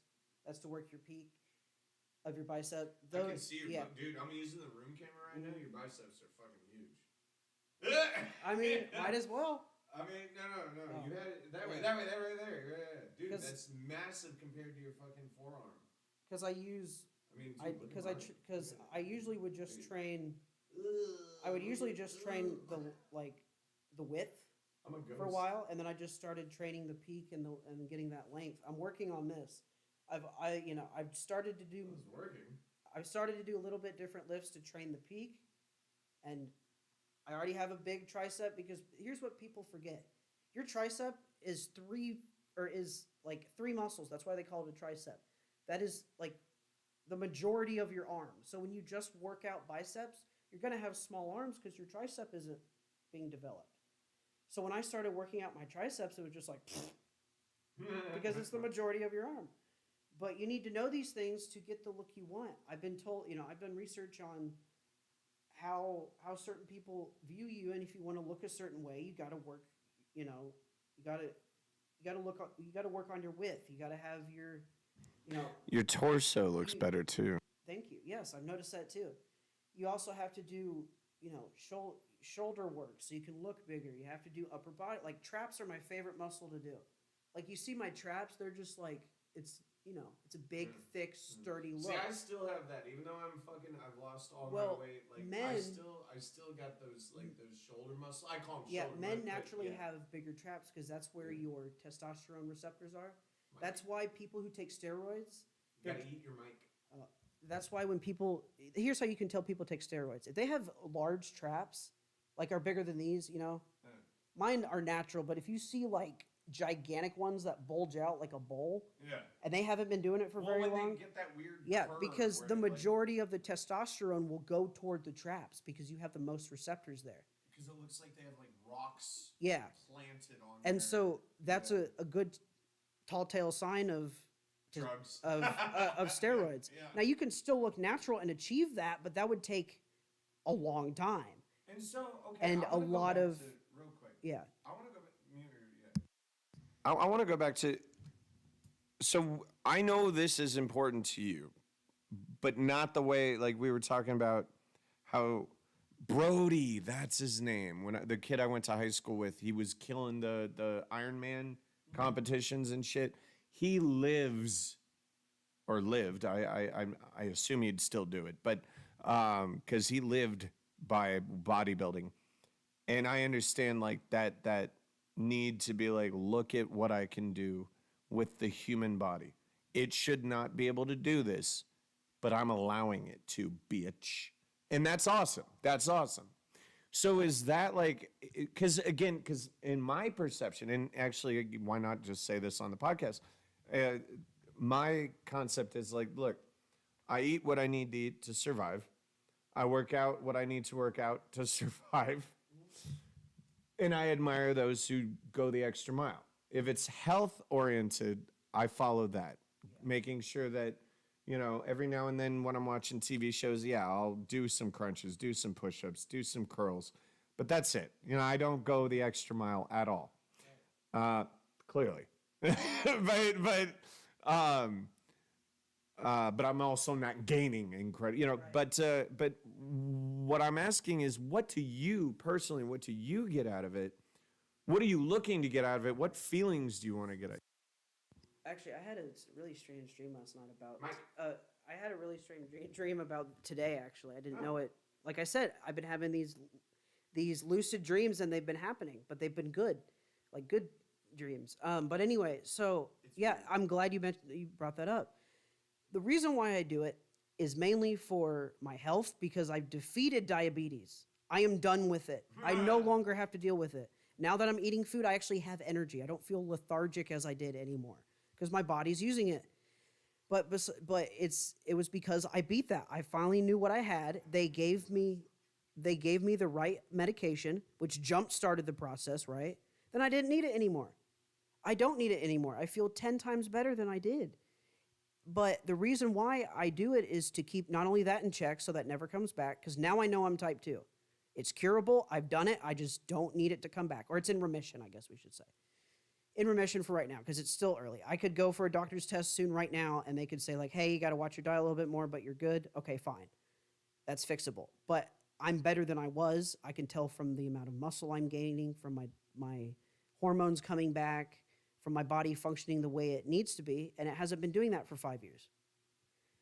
So it's definitely the fact that I've fixed my health before I had to be on my own. Otherwise, I'd have a shit ton of medical bills I'd have to worry about. I did that so that way I do not have that expense. I will have the insurance, but I won't need to use, you know what I mean? I won't need to use it unless it's something I need it for. So it's the diabetes, number one. Number two, my overall health has improved. Number three, the look. I feel better. I look better. I like what I see. I'm getting results. So there is a self-confidence. On top of that, I've done even more research, and it shows that when you work out your muscles, even whether it's bodybuilding or let's say you go to the gym regularly, right? Your muscles actually help your body produce hormones and neurotransmitters, meaning dopamine and serotonin. And I've noticed a huge uptake in that, or I guess not uptake, abundance of those chemicals in my brain, because now I'm happier more than I was when I was younger. My environment's changing. I'm working on what I need to. I'm putting my money into my diet, not eating still a processed food diet like my mom was, like I was living off of. I get it. It's cheap. You have 3 kids. That's what you got to do. I hold nothing against you, Mom. But that's not the diet I should have been on. No. I was getting results, but you couldn't really see it because it was just like fat on, top of muscle. And so when I maintained as enough as I did before I started back into it, that was good. Then I just had to lose the fat.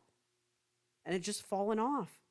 And it's just like, I don't like to brag about it, but it's like I've been trying to achieve this for so long.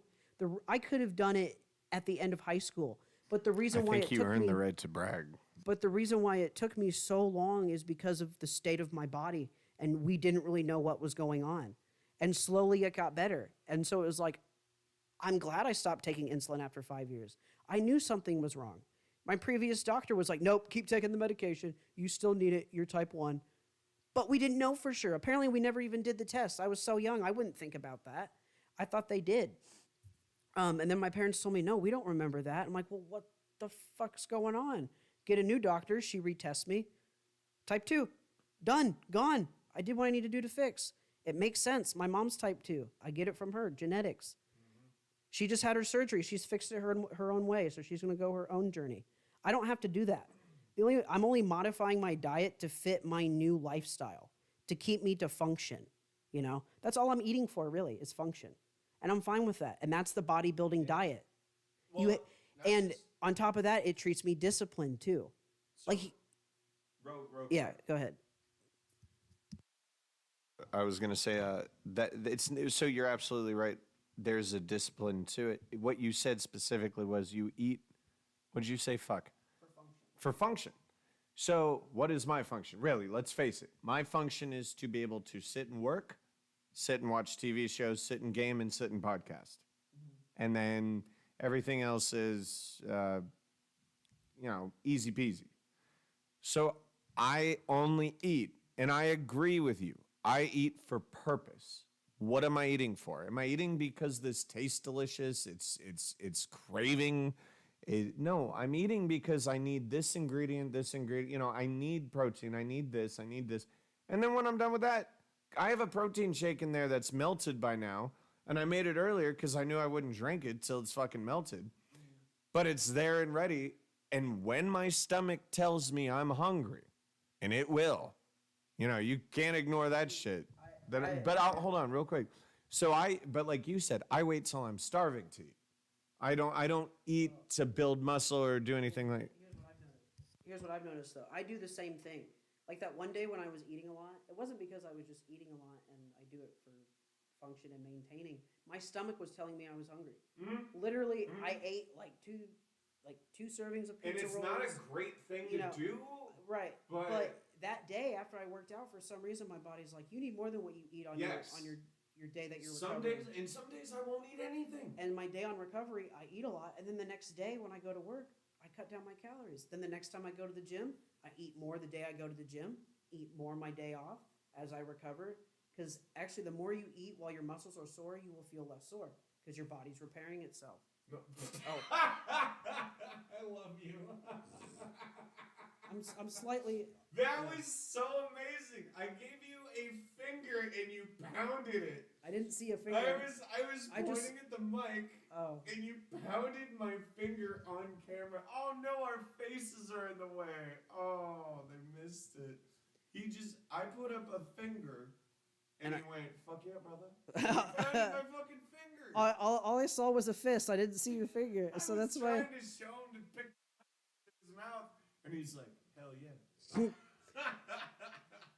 So, let's see where was I? That was so perfect. But we need our community manager to clip that for us.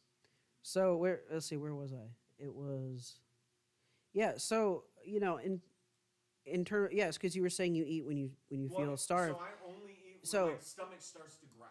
Okay, so some days my stomach will growl like that only all day. So that's why I was eating so much that one day. But that's the only time I really eat. So even after you eat, it still growls?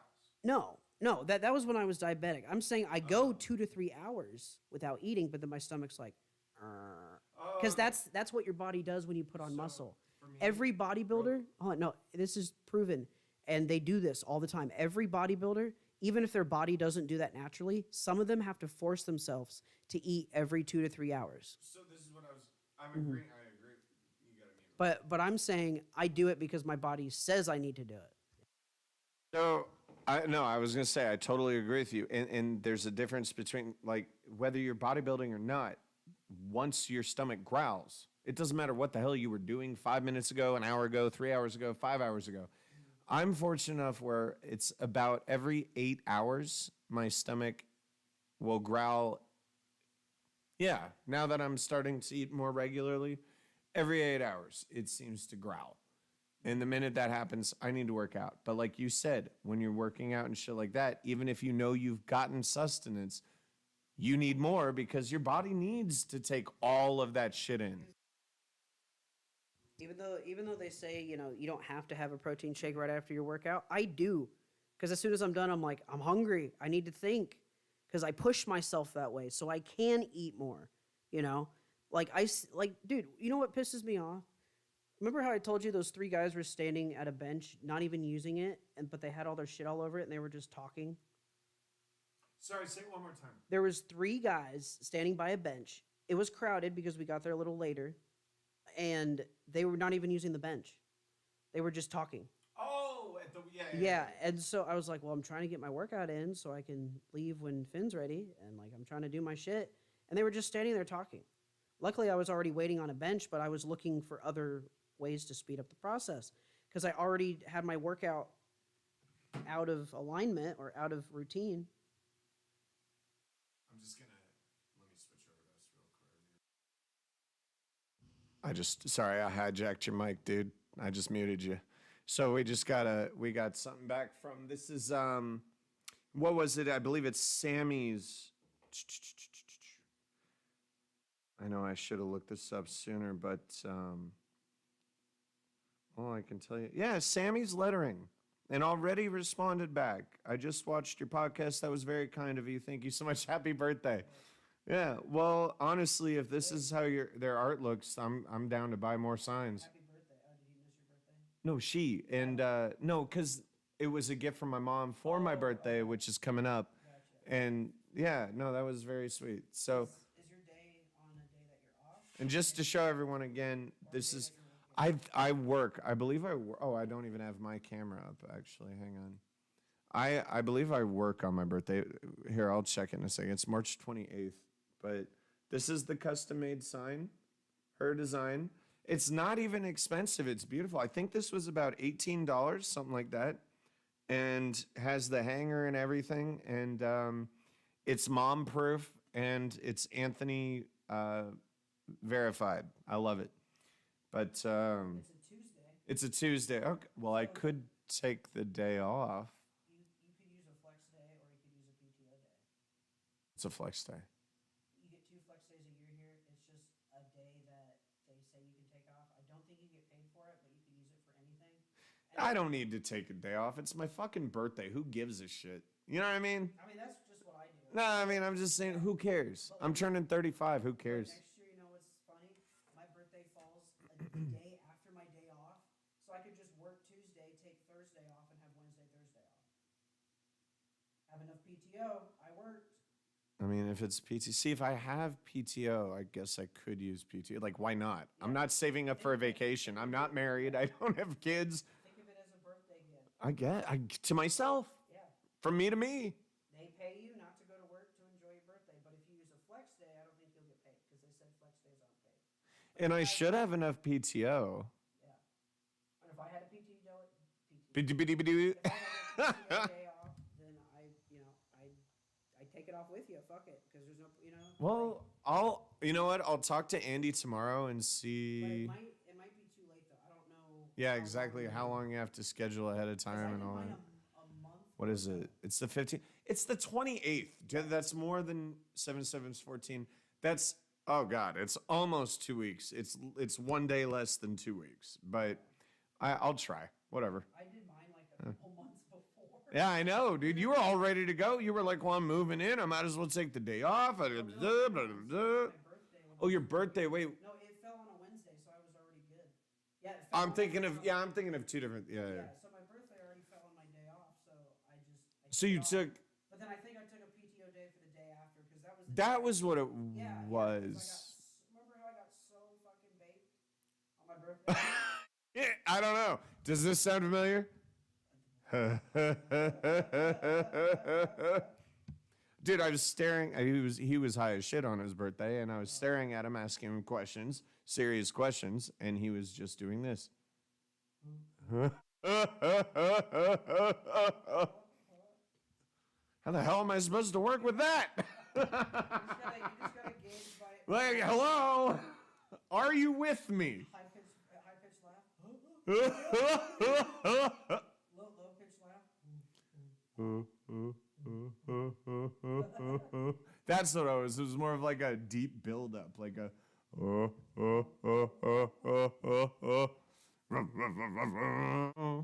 so yeah, back. So actually, you know what? Hit your mic. Go ahead.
think what it is. Your mic has been muted. Wait, talk. Hello? What is going on? Is it working now? Hang on. Oh my God. I think you've been muted for a while, actually. That's ridiculous. So he's talking about lucid dreaming. Go ahead and sum it up real quick because we can't edit that, but his mic was muted. So Oh, no. Mute yours for a second. Let me just fill him in. I'm so sorry about that. Yeah.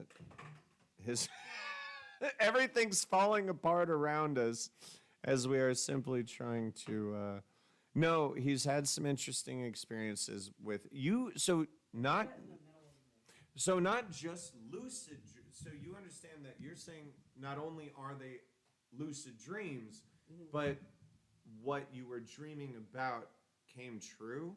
And I wanted to point out, this has been happening to me since I was in high school, and people have made fun of me, being like, "Oh, you're full of shit, yada yada. Oh, it must be because you like Doctor Who. It must be because of this." And it's like, yeah, but it happened after the fact. Right. Like, and so I've been made fun of for this, when really I'm just saying, why is this happening? So yeah. What's happening is it's called manifestation. And the government has released documents saying that manifestation is real. It can be done. It takes practice, but people can do it. Now, the fact that these events are happening after I dream about them, either the day before or the day after, I can't really explain that. Because usually it's close. Right. It's close to But the dream. I think what it is maybe it could. Okay, another way to explain it is, you know how in spirituality we say past lives, you don't remember. Sometimes when they say deja vu, where an event happens that you may have dreamed about or you think you've seen what before. What if it's okay? So hold on, let me. All right. Go. So then, in terms of past lives, they say if you realize an event that's happening that you're interacting right now, it could be your past life telling you, hey, this has happened before.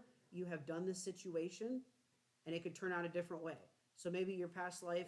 I have a counter argument. Hold on. Sure. Maybe in your past life you pissed someone off this time, so you were kicked out of the house.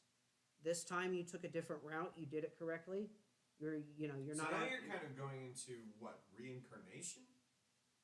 No, not Well, yeah, yes, in a sense, but you don't. Yeah, you don't. Let me just say one thing real quick before we get into, because I see that you're going into the spiritual side of it, whereas I want to figure this. Like when I woke up this morning, I was woken up by our exact sound. I heard that too.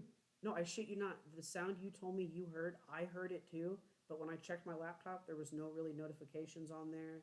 Nothing really. Okay, and this kind of shit happens to me all the time.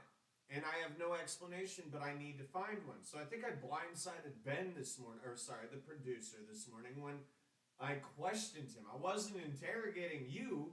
I was trying to figure out what the fuck I heard. So I woke up to the exact sound of our phone at work, that ringtone.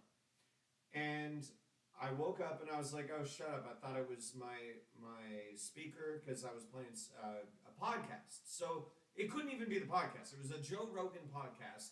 There's no phones ringing in the Joe Rogan podcasts. And so I muted that and I was like, shut up. But it wasn't that. And then I started to wake up still hearing it and I was like, maybe it's my phone. I looked at my phone.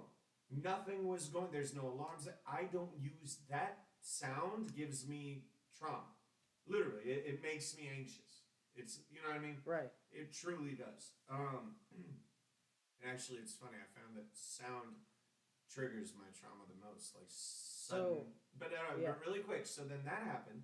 I go to my work laptop. So now I'm up from my bed, walk over to the work laptop, open it, turn it on, log in. Nothing going on there. He heard it from another room. I heard it. It woke me up and pissed me off, but we cannot figure out how it came to be. And what he's talking about too, the dreams, I've been made fun of for years. But what I was going to say is my theory, my counter theory, less spiritual, more scientific, is maybe you really are getting in tune with your empathy. Because all empathy is... So I'm working out... no, I think I know where Switch the cameras. I think I know what you're going with. I'm working out what I need to work out when I'm dreaming. You're planning, see what's going to happen because you've thought of all the possible outcomes, and that might just be the possible outcome. And so, Bec- the lucid dreaming just helps me deal with it. Process it. Get Process ready it. for it. Yeah. Because you got to understand, once you become empathetic, this isn't like a game or a talent, it's a burden. And everything that you see and perceive around you, you then take in with a grain of salt every bit of the way. And it's obnoxious as fuck. So my theory is, could it be possible, since we're both now experiencing this, and I've been dealing with this for decades, is it possible that it's just us being able to understand closer what really is going on, processing, how is tomorrow going to be? How is because, when you have those dreams, all of them are always near future, never far. It's always like, oh, this might happen tomorrow or a few days from now. And then it happens. Maybe not exactly, but it happens. And it's like, holy shit. Anyway, let me switch it over to you. You go ahead and turn your mic on. I'm sorry. But yeah. So where I was going was, they say that if you experience an event that, right now it hasn't happened yet, but you realize you've seen it before, it could be your past life telling you, hey, this happened previously. You might need to change something about this. Just watch out for it. And if you change it, it could be better or worse. It could be just a warning. But sometimes it's just been about maybe a feeling of the day. Or one time I dreamt about a day at work. I did super well. Like I was crushing it. I was making all the sets, making all the money, whatever. And then the very next day, I played that day out as like I dreamt it because I knew it was coming up, and I crushed it that day. Yeah, I dreamt about today. So what did your dream happen for your day off? It was mainly, let's see. Okay, so what it was I basically dreamt about what I was going to do today, and it was sleeping in, Check. watching the Batman movie, which I Almost yeah check. yeah, which I'm not going to finish it because I've seen it so many times, and I thought I would enjoy it one more time, but I was like, no. And then handling the cleaning issue, Yep. and then You dreamt about that? yeah, and then That was that important? Dude, yeah. You should have brought this up sooner. well, I'm glad you brought were it up. you were asleep, and No, I mean yeah. in general, I Right. didn't know that you had some trauma attached to it. My sister. It's like, fuck, okay. But Yeah. I dreamt about that, and then for the podcast, I was expecting to do it much later. But then we ended up doing it like right away. Yeah. So it was just like I basically predicted most of my day, and I just followed it out. Because as soon as you told me, you're like, "Oh, I'm going out to do this," I'm like, "Well, I didn't dream about that." And I was like, but then I knew in my heart, I was just like, I just want to stay home. I slept in till 10:30. I'm not even awake yet. Well, and like I said, when you said, you didn't even say the whole sentence. What did you say? Well, if I do go with you. That's all you said. If I do go with you, and you paused. I was like, yeah, all right, I know. Yeah, but I realized I was like, well, this wouldn't be exactly how I thought I would envision my day off, and so I stuck with what I dreamt, and I had a great day. I didn't need to go out because I already had my groceries. I already You had did. no reason to go. I had no reason to go out. Yeah, and so it's just like it's perfect. It turned out to be a perfect day. Like it's just great. I love when I have those perfect days off because then you're ready to work tomorrow. And also, I've noticed too, like if like the next day, so after my recovery day, like when I go back to work, I'm more awake, more alert, and I'm happier. And I think it's because also I forgot to mention this. I also lift mainly for the endorphin release to help my back pain and knee pain that I have all the time. That is another unexpected benefit that I've found later, which makes sense. Your body's using the endorphins to numb your muscles, but my body's like, hey, you're already in pain. So sometimes I might feel just sore from working out, but my back pain and knee pain is gone. You hide your face a lot. You remember Oh, your cameras. yeah, You want to talk to your peeps. So I've noticed a benefit with. Maybe I can move the camera over here just to help you, actually. Okay. I mean, I don't know, maybe. So I guess I have you a. were talking to me, so fuck it. Yeah, I like that, dude. Okay. So I guess I have, so I use it for pain maintenance. which that's been shown scientifically when you work out. If you have natural body pain, it numbs that because your body's using its own natural endorphins that it's supposed to be using to address that normally. When you work out, you're just getting an overabundance of it. And so I've noticed, like, after I work out, I'll have a week or so, maybe, or a couple days, depending on how bad it is, of no pain. When? Oh yeah. Let me. I love it. Oh. So, well, let's face it. You've definitely been. Okay, I don't mean this condescendingly. You've been complaining a lot less about pain lately, Yeah. right? You don't, I don't mean that like, oh, you're bitching. No, I mean like you literally have been feeling better, or at least that's what I've observed. Why? Do you think it's the THC? Do you think it's the diabetes going away? Do you think it's both? Do you think it's the lack of stress, the new environment? Go ahead and turn your mic. Yeah, yeah. It's a little bit of all of that. Because think about it, you're stressed out, your body's going to treat yourself, like mentally, if you're stressed out, your body's going to fall apart. You will experience higher, or pain will, any type of pain will be, like whether physical or mental, will be amplified just from the mood you're in. So I've moved from a stressful environment, just, not really living on my own, needing to move out, to where I moved out. I'm happy about that, right?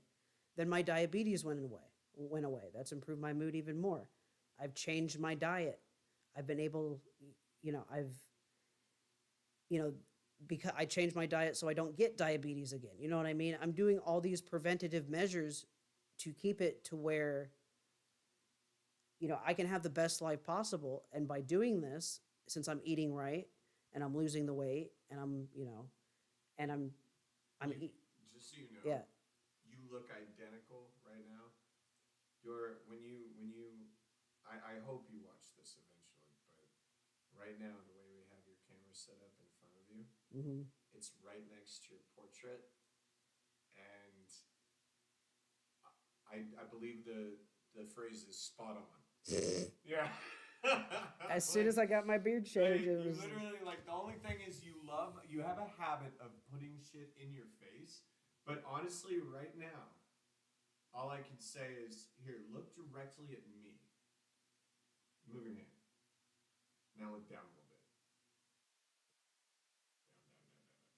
Down. Oh Jesus. Yep. Yeah. That. All right. We'll get Simon to clip that for sure. You're literally sitting next to yourself. Good job. No, I mean this was given to us from what was it, Doctor Who studio or Doctor Who design. Yeah. No, yeah, this is good. So anyway, yeah. all these things that have changed, they've helped my mental well-being and physical being, and also diabetes does have a strain on your body, and it does make pain even worse. Because I had neuropathy. Remember how I was like, my legs hurt, my knees hurt when I already have knee pain, when I already have back pain, so everything's more amplified. Yeah, it's when basically when your nerves just the sugar's destroying your blood vessels and nerves, because too much sugar in your blood is like glass in your veins. So, and it attacks your feet mostly because, and that's why they start to swell up and all that. Well, shit swell up, first. or no, you could swell up, or you could lose feeling. Well, Not the circulation. everyone's different. You could take two diabetics with the exact same type. They're both type 2. They're both type 1. One could lose their leg. One could just not have any feeling in them. So that's just genetic aspect of what eventually happens.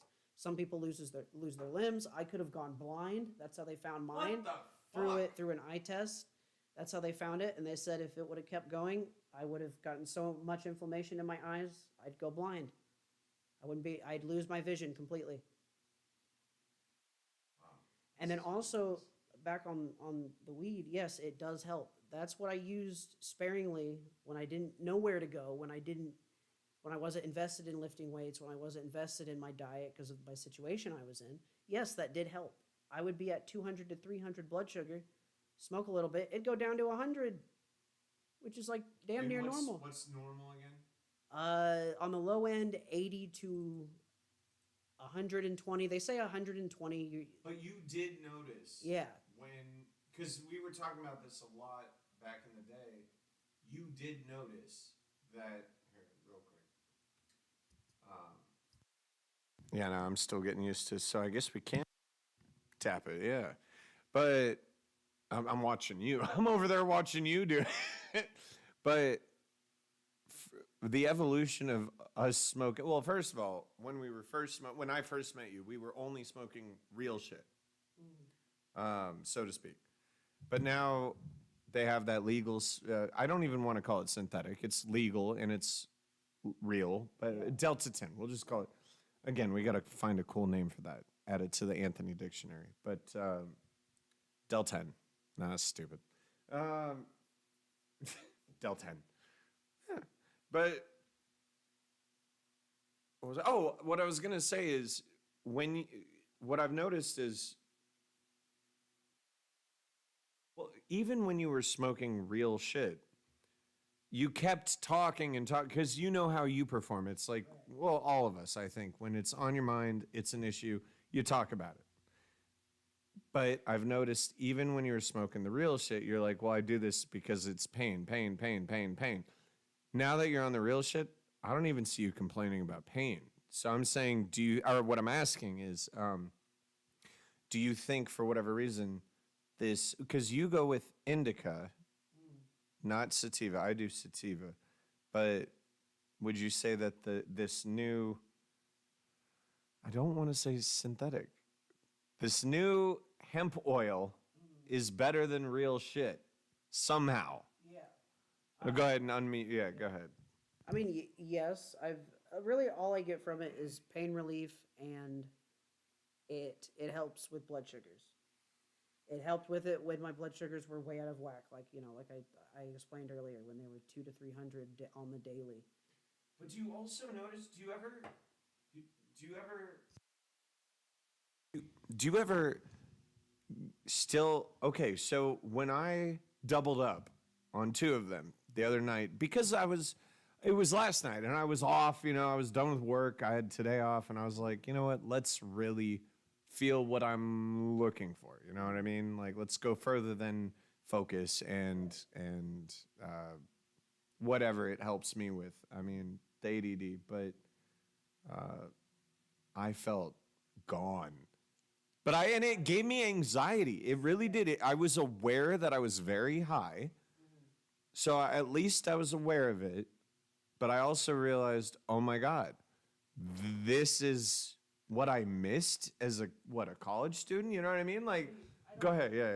I don't see it like that because that's where you get into the more Yeah. drug abuse category. It was too much. I use it strictly for medical purposes. Yeah. For, it maintains my diabetes a little bit. I don't rely on it for diabetes anymore because I've fixed it with my diet and my lifestyle now, since I've been working out more and keeping in check with that. You made a lot of changes physically, mentally, emotionally, Yeah. psychologically. And part of it was cutting down the weed. That's really what it was. Cutting down the what? The weed. Oh, Because when I was younger, I was smoking way too much. Because I was using it for something that I thought it was made for, but the problem was the good side effects I was getting from it for the diabetes was just a good natural side effect that shouldn't be abused like that all the time. Real quick. Now, I still knew that I needed pain relief. Like, that's bottom line. Yeah. Because my only other options are painkillers and big ass long needles in your back once a month. Not doing that shit. It hurts getting the procedure and it hurts after, before you even get any real pain relief, and it's a pain in the ass. And it's dangerous. So, real quick. Mm-hmm. Your mic. I mean, I can control it a different way if you want, so you don't have to worry about it anymore. If you want. What was I going to say? Oh, so yeah, back in college, remember I was telling you about one of my roommates, who's also named Anthony. He would smoke me out every day. And I think you're right. I think when I said earlier, I said, is that really what I was looking for when I was in college? And when I think of getting high, like when we're smoking today, we're not getting high, or at least that's not our intention. Our intention is, well, they can't hear you anyway, but give me a second. We're doing it for real purposes. Yours being pain mostly, mine being focus and concentration. But But what I did last night, I knew I was breaking the rules, so to speak. Hang on. And I did enjoy it, but again, it brought back memories of I have no control over myself. You know what I mean? Like you, and it's anxiety and all this shit. It's like, all right, it's fun. And that's why I had to, it's weird. You have to pull yourself out of that anxiety and remind yourself, all right, where am I right now? I'm in my room. I'm doing well at work. And that's I'm, that's why I don't do and that's why you, and I knew that was where you were kind of thinking is you tell me all the time, you're like, dude, I can't do this while I'm working. I can't get like that high per se. Yeah, yeah. And also, I don't even do it at work. No, But because I know how it affects me. exactly. And there can If be you- some, if you there can't, can then don't. there can be some days where I'm at work, my back hurts so much. I'm using my nicotine during the day. That's the only pain relief I get during the day if it really hurts. And I will fight through work, and then at the end of the work, I'm like, okay, it's time for pain relief. I'm good. Our I hopes are have here. I have to do that for me. Otherwise, if I do it at work, I could fuck up so badly I could lose my job. So Because I'm yeah. I'm uncoordinated. I just want to relax. I only use it for pain relief, and a side effect of that of indica is making you tired and not want to do Yeah. not want to do anything. And so when I say I use it strictly for medical purposes, besides the fact sometimes when I hang out with friends I use it recreationally, but when I'm using it throughout the week, it's not to get high. I don't say, "Oh, I'm going to go get high after work for pain relief." No, I'm taking my medicine. Well, I'll tell you this, and one thing that I notice is yeah. First of all, you know what I've noticed too is you've gone from drinking a lot to you don't drink. I don't remember the last time you bought alcohol. The last time I had a beer was at a restaurant with Finn. No, with John. Maybe a week ago, but even before that, it's been like a month. Well, and so my point is, it's amazing. You know, again, these are one of those things where it's okay. Like I said, I can handle it manually. I kind of Nazi'd my way through your microphone. I took control over it. But so you can leave it on. Actually, that'll save you some time. But also, the reason why I don't drink is mainly for the negative effect it has on you when you're trying to build muscle. All right. So real quick, let me finish my thought.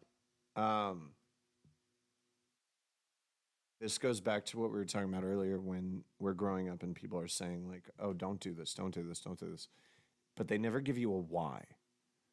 Now, there's a lot of things that they told us not to do that are totally true. We should not have ever tried them if you did try them. I know I tried plenty of things and I don't regret anything I did because it didn't do anything negative to me. It just gave me an experience and I know what it is and I know I will never like it. You know what I mean? Or you might have gotten. Sorry, let me switch it over to you. You might have you might have gone too far with something at some point. But like that's the thing. Back then, people didn't really know what weed was used for. Dr. Who designed Hi, Doctor Who Hello, designed. hey, we're so in love with your artwork, by the way. Anyway, go Yeah. ahead. So back then, people didn't know what weed was. They just thought it was a dangerous drug. You shouldn't even see where touch I'm it. going, yeah. Right. Now we know. Hey, at a certain age, you shouldn't do it. At this age, you can. If you use it Or for understand or it. understand that it can be. How does it affect you? You need to understand that it can be abused like any Don't other. just say, don't do that. It needs to You be, tell a child not to do something. What are they going to do? they're going to do it. But it needs to be understood that like you can use it for some things and you can't use it for some things. Like for instance, most people when they get addicted to marijuana, they're smoking it to fix their emotional state. That's not what it's supposed to be used for. Yes, it affects your emotional state in the moment, but if you're chasing for that, eventually you're going to be smoking more and more and more. And like yes, you can argue the same thing about body pain, but I keep my dosage the way it is. Sometimes certain days I have to smoke more depending on the severity of it, but I base it off of how I feel and I really think about it. And that's why, if there was ever a time where I couldn't go without it, and actually it's happened before, I don't crave it. It's just a simple fact that my back pain comes back and I want relief. So it's like if I didn't smoke for a week and my back pain wasn't acting up, it wasn't hurting, I wouldn't smoke. So, I'm sorry, I'm laughing because Doctor Who Design says I smoke it because I love it. Now, I can't no. deny that. no. But- And look, that's the thing. Like, obviously, But I you have- wouldn't do it it's not like a medication that your parents told you you needed to take. This is something that you chose to do and you found that you enjoyed. And it helps. So either it, well, there's the, Right. because there's the coin right there, is either you enjoy it and it helps. Well, it's many coins. You enjoy, think about it. You enjoy it or and it helps. You enjoy it and it doesn't help. You enjoy it or you don't enjoy it and it helps. And you don't enjoy it and it doesn't help. There's 4 fucking options. So I enjoy it when the times I do have fun and the times I do want to take it recreationally. But then I mainly just. Well, and they said they can't sleep, and actually, I agree with that. Sleep, totally. Mention that I've had trouble sleeping all the time, mainly because the diabetes. It does affect your sleep patterns. I've been able to go to sleep more easily, and I've been able to fall asleep fine. It's just sometimes I can't go to sleep, and it could be on a day where I have too much back pain and I can't get comfortable in bed. So guess what? I smoke. I go to bed. So I use it for sleep and pain now. I don't use it for diabetes anymore. That's gone. And for me, it's honestly, it's work related. Like, okay, so in like you said, so the way. Let me just finish just one thing. All right, go ahead. I've noticed as my issues have been resolved, I'm using it less and less because I have the idea of if the thing I'm using it for stops and I no longer need it, then I would only smoke it for fun. Then, if I had no more medical issues, you know what I mean? But since I know I'm stuck with this and I have to deal with it, it's something I have to incorporate because you know my other options: shots and pills. No. Yeah, where do pills lead to? Shots. When you're shooting More up pills. well, more pills, or you're shooting up heroin, you know. But also, I've noticed it has an anti-inflammatory effect. It does both. It numbs it and it takes the inflammation down. What do pills do? They just numb the feeling from your brain. That's why when you take a muscle relaxer or a sleeping pill, your brain goes retarded because it's blocking. One thing, real quick. One thing that I could never do, and that's seriously that I understand that there are conditions that require Right. pills. Yeah, I'm not saying don't take. But the ones that you and I suffer from, the situations that both you and I have lived through, do not require pills. And for the life of me, doctors were like, take this, take this, take this, take all of them, take them all at once. I don't care. Just take them. You know what's funny? And sorry, let me. You know what's funny? Since I've been told that yes, you're type 2 your entire life, even though it can be in remission, right? That's where I'm at now. I still can't take Tylenol, or not Tylenol, but ibuprofen, because it affects your blood sugar. Really? Yeah. As simple as ibuprofen? Yeah. I'd have to take Tylenol, which isn't, But see, that's- hold on, but which isn't strong enough. You see my predicament? So like if I was taking Tylenol for my back pain, it just makes me hot and sweaty and tired. But my back pain's still there. Or if I used it for a headache, I just feel hot and sweaty and tired. The headache might still be there. I'd feel crappier than I was. Hey, I want to just You know- flex this real quick in front of our chief person that helped us out here. So we got the monitors set up. You know, if we ever want to pull anything up, we can both see you. I'm curious, Mr. Doctor Who or Mrs. Doctor Who Design, or Miss. No, I'm not sure if you're married. My mic's not on. The universal sign. Yo, Mike. But see how our mics are both, excuse me, finally digesting my dinner. I've been farting it out. Yes, you have been quite well, I'll tell you what, it hasn't smelled at all and I haven't heard anything, but at least your body is working. But the cameras are on this screen. I was thinking, I love your art so much. So, You did it perfectly. I look exactly. yeah, actually, here, we'll go ahead and turn your mic on. Tell me, how do you feel about it? No, it looks good. And then I went and got a haircut, and I shaved my beard, and now my beard looks exactly like my picture. Yeah. And I have a similar hat, but when I had the same hat on the previous podcast, I looked exactly like my photo. So right now he doesn't see it. Mute your mic, please. Thank you.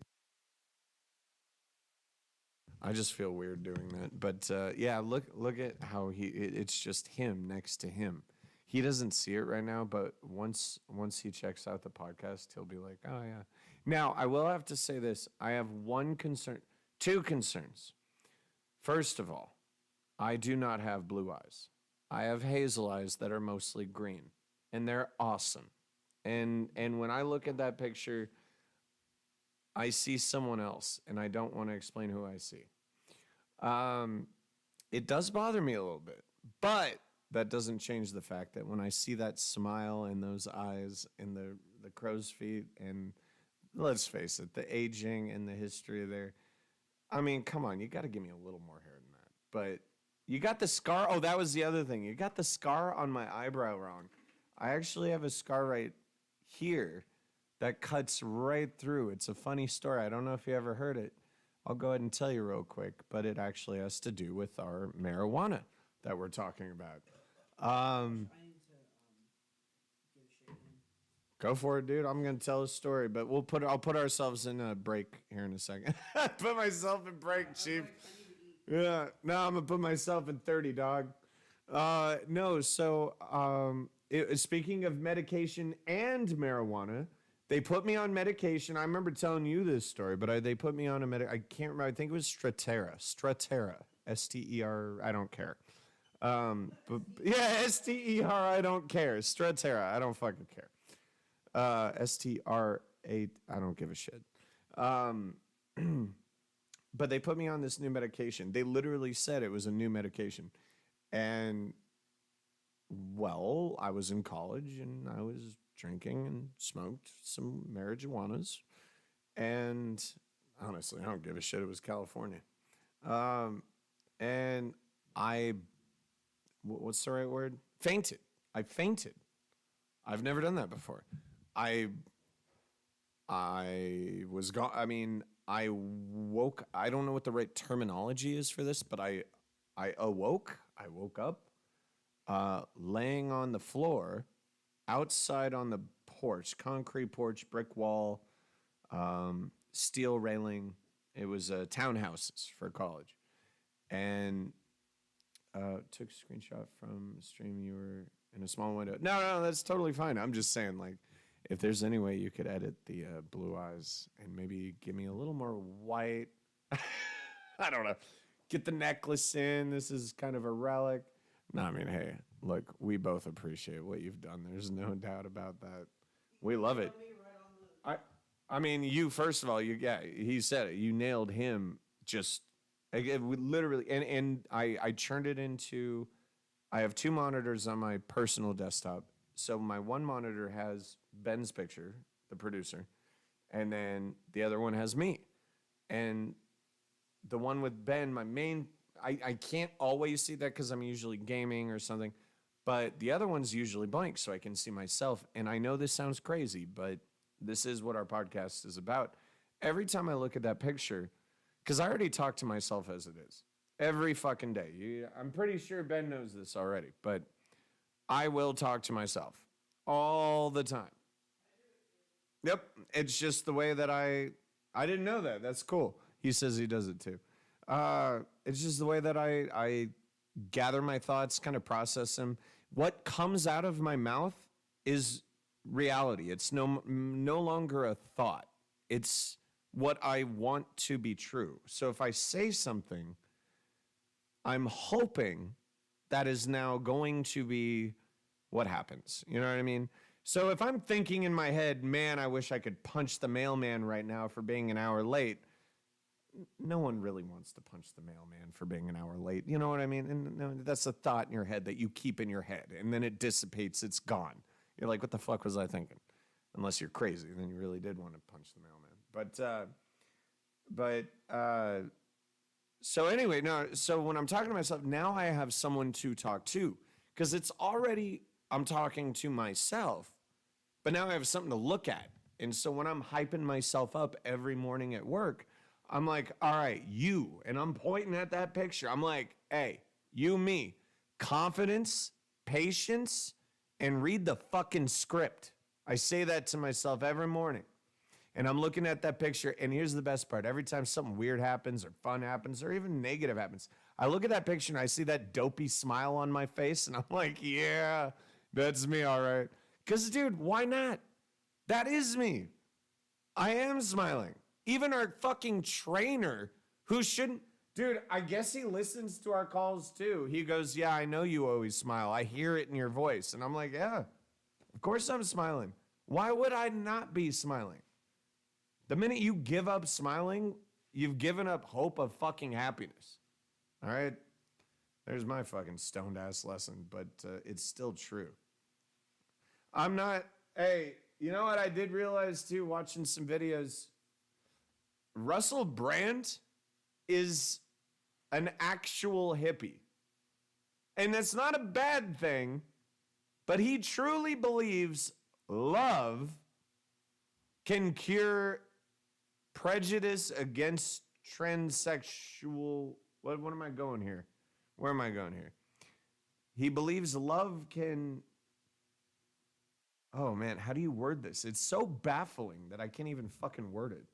He had a conversation with Jordan Peterson, a goddamn genius. And he had a wonderful conversation with him that was going so well. And it was about Elliot Page, who was once Ellen Page, the actress, now actor, who had what's it called? I'm having I had a gender transition gender. Oh. Well, anyway, frustration aside of terminology. Yeah, I don't know. It's semantics, terminology. It doesn't matter. The point is, it happened, and now we have Elliot Page, and he was talking about criticism against Elliot Page and all this shit, and like, well, can't love just solve all the problems? Can't we just love each other? And Jordan Peterson was trying to explain to him the concept of love and how that is too conceptual, too abstract to use as a solution. You can't use love because, as he explained, you can. Oh, you know what? I'm not getting into it. If you want to fucking learn, go watch Jordan Peterson. But the amounts of different types of love has different intentions, and this goes back to our conversation of intentions, which is the path to hell is laid with the best intentions, the purest intentions. The point is, you might be trying to do the best thing. It doesn't mean that it's gonna come out with the best outcome. And also to assume love, a very, very vague emotion, something that can be applied to negative and positive forces. He just sits there as he's a huge face in the entertainment industry. He is what's it called? Not an enthusiaster. What's the word? Not empathizer. What is it called when you have a big following and people do what you say? I'm a YouTube blank. Are you even listening? Okay, not empathizer. What's the word? When you got, let's say you got a TikTok and you got 1 billion followers and you're like, well, I don't really do anything for a living, but everyone watches me and does what I say. What are you called? You're called a influencer. Thank you. Yeah. So Russell Brand is this incredible influencer. Like, he really does, like, and he's not a bad person. He's really kind of just a little nutty. I don't know what the right word is. Like, goofy. His perception of reality is kind of clouded in this idealistic, beautiful sense of love and joy, which is it's a gorgeous notion, but it's not how life works. And you're trying to use that argument against one of the biggest, I don't know. To me, I mean, I got his book behind me right here, Jordan Peterson. It's 12 Rules for Life, and I'm pretty sure there's a follow-up to that, but it definitely, in fact, impacted my life. But the concept of love making a good or bad life. Love starts religious wars. Love creates children. Love creates life and death. So for him to, he's such an impactful person. And I'm not trying to criticize him. It's just something that I saw recently, and it has nothing to do with him at all in particular. It's the concept of this person has this much influence, and he's not, he clearly wants to learn, but when you really watch interviews with him, he's not listening. He's waiting for a time to give his lecture. So, and it's scary because how impactful he is, how big of a following those kind of people have, like good or bad.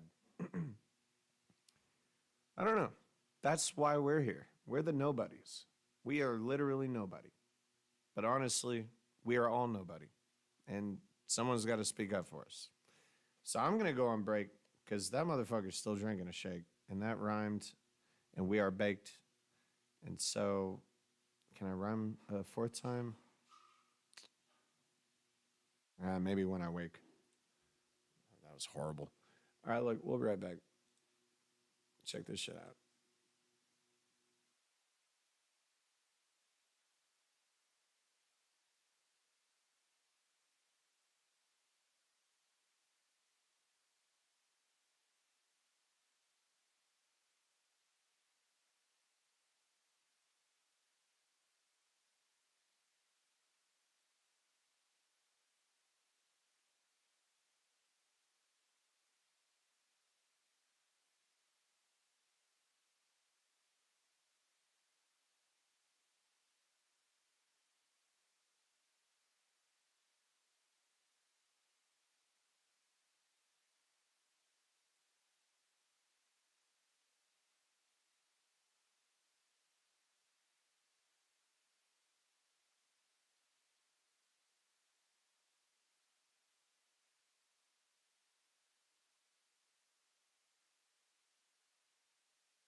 Well, I guess in that case, you can catch me because you're a fart. Run as fast as you can. He's very gassy today. That's all I have to say. Welcome back, everyone. I got the hooks for the sign in from Amazon. So we're gonna hang up our working from home sign because we both work from home, have the same days off, and please go fuck yourselves. Don't knock on our door unless we expect it. Like I said, I mean, seriously, does this not make sense to you? Because my mom didn't get it. Now let me read this. And in fact, let's ask Doctor Who Design. Excuse me. Working from home. If you knock unexpectedly, you may not get what you expect. You may not get what you expect. If you knock unexpectedly, you may not get what you expect. As in, you know, we might walk down there butt naked or, you know, look, if you're banging on our doors while we're fucking working, well, we didn't expect you, so why don't we share the gift of unexpectation? And I really do appreciate that sign. That sign's perfect. It literally, yeah, I love it. I've never had that. Oh, dude. You want me to switch you over? Yeah, it's so weird.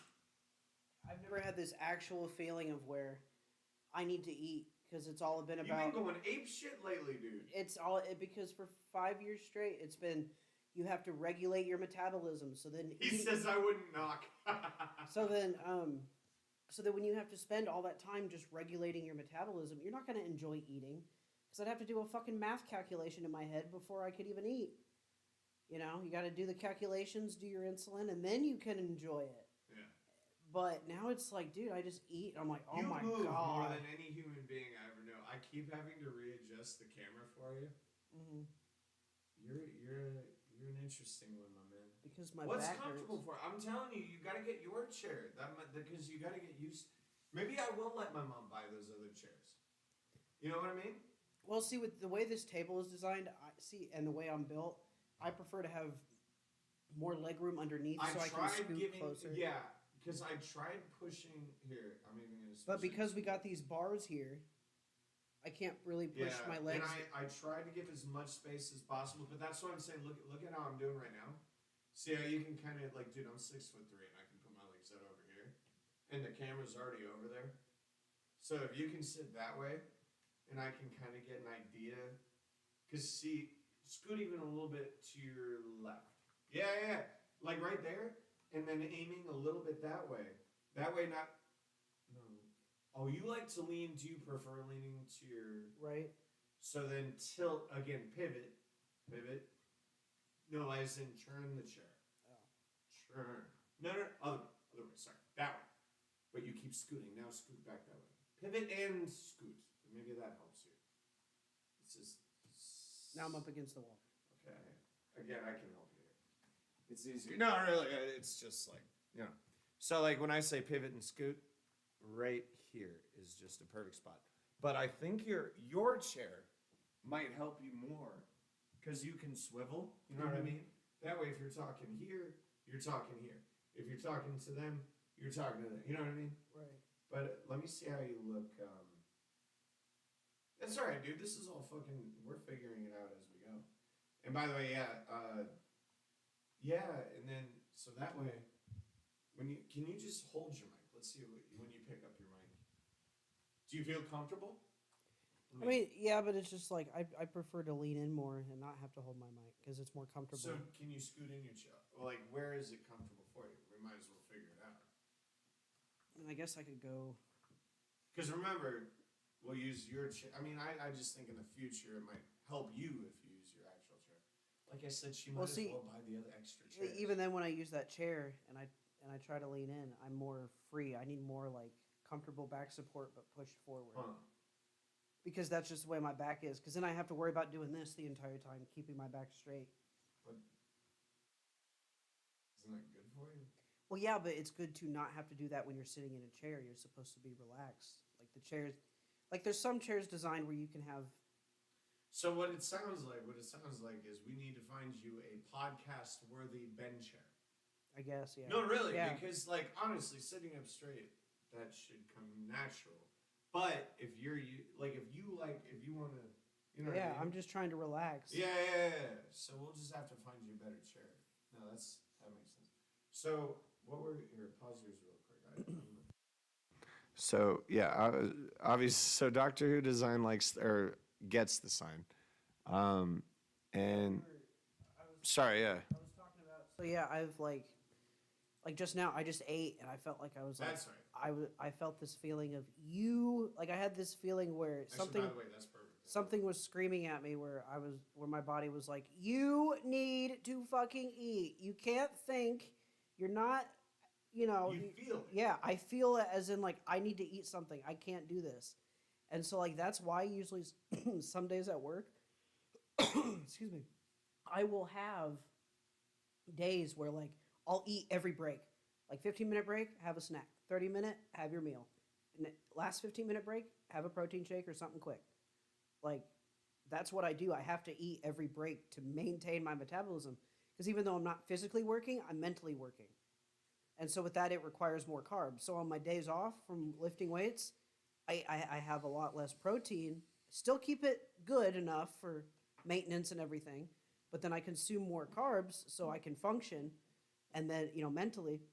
And then, of course, on the days when I work out, I raise my protein and raise my carbs a little bit because my body's doing both mental, trying to keep itself mentally active and repairing your physical body.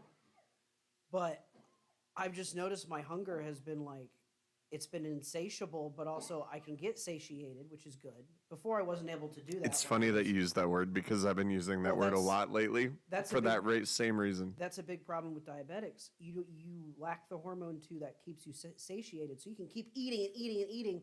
You never feel full. That's why you can get. It's also known as well-fed. But I've been getting full and I've been getting satiated and I've been able to go, my 2 to 3 hours, which is natural for a bodybuilder without eating. Sometimes I'll go longer, but it's not like I'm eating every hour, every 2 hours, because like when I was diabetic, I'd snack constantly and I felt like I was never full. I was, I felt like I was just eating and eating and I was still tired when my body wasn't processing the food into energy. Now it is. Now it's like when I eat, I'm like, I'm awake. Can we just do something real quick? Go to mute mic real quick. I'm just gonna go ahead and do an honorable mention because again, I have no idea who Doctor Who Design is. They just randomly found us and already created something for us. Do you understand how impressive? Like, do you understand the depth in which that someone's It's so good.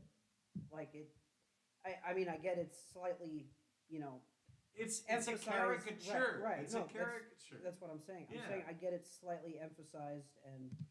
Ben struggles. The producer struggles slightly. I knew it right off the bat because this is now the third time that you've said the exact same thing. And again, I just want you to be clear. And I know you know. I know you know. I know. Let me finish. I know you know. What I'm saying It's is, just funny that you keep bringing it up. Go ahead. since it's a caricature, yes, it's a little distorted, but it looks good. Like it turned out perfectly. And then right when I got a haircut, I look exactly like my photo. Like that's almost like a self-portrait, just slightly altered. You nailed it so well. It's like that's my character.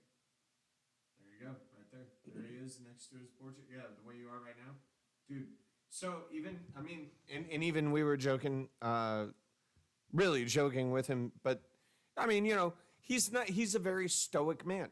Like he smiles. You can make him smile easily, no doubt. You know what I mean? You're not like a dick. You're not an ass. You're very stoic. I don't know if you know what that word means, but you remind me of Morpheus from Lord of the Rings. Why did my brain say Lord? No, you mean Because I just smoked. Yeah, I know, The Matrix. I just smoked. But yeah, Morpheus from the Lord of the Rings. The White Wizard. The White Wizard Morpheus. No, bro. It's the White Wizard Morpheus. Finished rewatching the 3 Lord of the Ring movies. All of so I them. can guarantee you there is no Morpheus in there. Oh my God, that's right. He came Wait, in with so all the Morpheus doctors. from the Matrix? The Morpheus from the Matrix. Yeah, the Morpheus from the Matrix. Ready? Yeah. The Morpheus from the Matrix. The White Wizard. Instead of red pill, blue Dude, what the fuck are we talking about right now? I was trying to compliment this motherfucker, and we're talking about Morpheus, Matrix, White Wizard. No, go ahead, finish. Go ahead. Instead of red and blue pill, it's the pink pill or yellow pill. I'm sorry, what? Instead of red pill, blue pill in the Matrix, it's pink pill, yellow pill. Why? Because I'm holding two. Oh, you mean, well, fine. You know what, bitch? I raise you pink pill, yellow pill, and I go, well, no, because this is the shittiest flavor. So, Yeah. So. yeah, you win. Yeah, there you go. All right, go ahead. All right, so what the fuck? Yeah, so, yeah, I do remember that, Mr. Doctor. Fuck, man, that's how I know. Okay. You were comparing me to Morpheus. Yeah, the White Wizard, Morpheus. Totally white, From the by the way. Matrix. From, Get it right. no, it's the White Wizard Morpheus from Harry Potter. Wait. White Wizard from. The White Wizard Morpheus from Harry Potter, and actually, if you pay attention, I'm trying to pull a fourth reference here. You gotta. So let's see, the White Wizard Morpheus from Harry Potter, and what's your favorite show? You like Star Trek. Yeah, and I don't know. He was a Klingon. Fuck it. I don't know. It was good already. I fucked up. Oh, dude, actually, Doctor Who, man, fucking nailed it. Bro, the White Wizard he nailed it. The White Wizard Morpheus from Harry Potter, who was a Cyberman. That's a Doctor Who reference. Yeah, dude, that's legit. No, I like that. Can you go ahead and type that out? Move the mic closer. No, we were tired. We were tired. Actually, that makes sense. That's part of our fucking title. We were quiet because I was trying to get him in on my mic, but we were sharing thoughts, and I was trying to use one mic. But no, dude. Where are all these people coming from? Okay, so Simon's here. Hi, Simon. And yeah, can someone type this out for me? Type in. Because I said dude, I'm high. But you remind me of you're Morpheus? Because we were talking about the definition of stoic. That's right. So the definition of stoic, and I was like, you remind me of Morpheus from Morpheus, the White Wizard from Harry Potter, who's a Cyberman. Can someone write that down for me? I don't know why, but can you please turn your mic on and say that again, because that was hilarious. Is this from the game or the movie? Like it's from the game. Okay. Everyone, I want to acknowledge now we need Simon, you need to clip this, please. I just spent about 15 minutes trying to create something, right?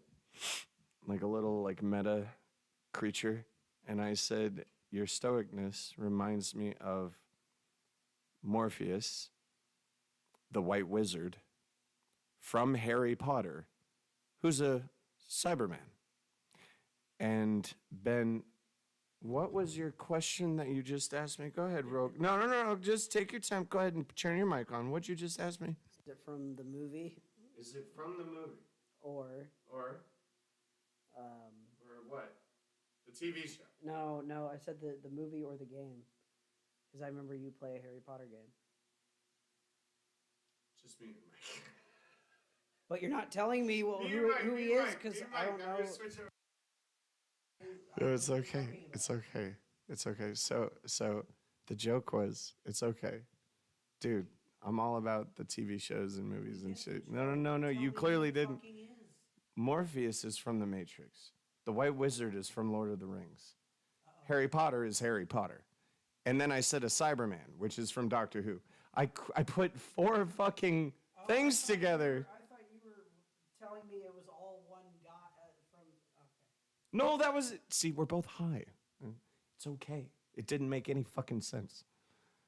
And now he says I need my output on my mic. Look, my brother, if you want to take control, Jesus drive the wheel, if you know what I mean. Now that makes sense. When I was watching Lord of the Rings and I saw the Oh. White Wizard, I was like, yeah, that's me.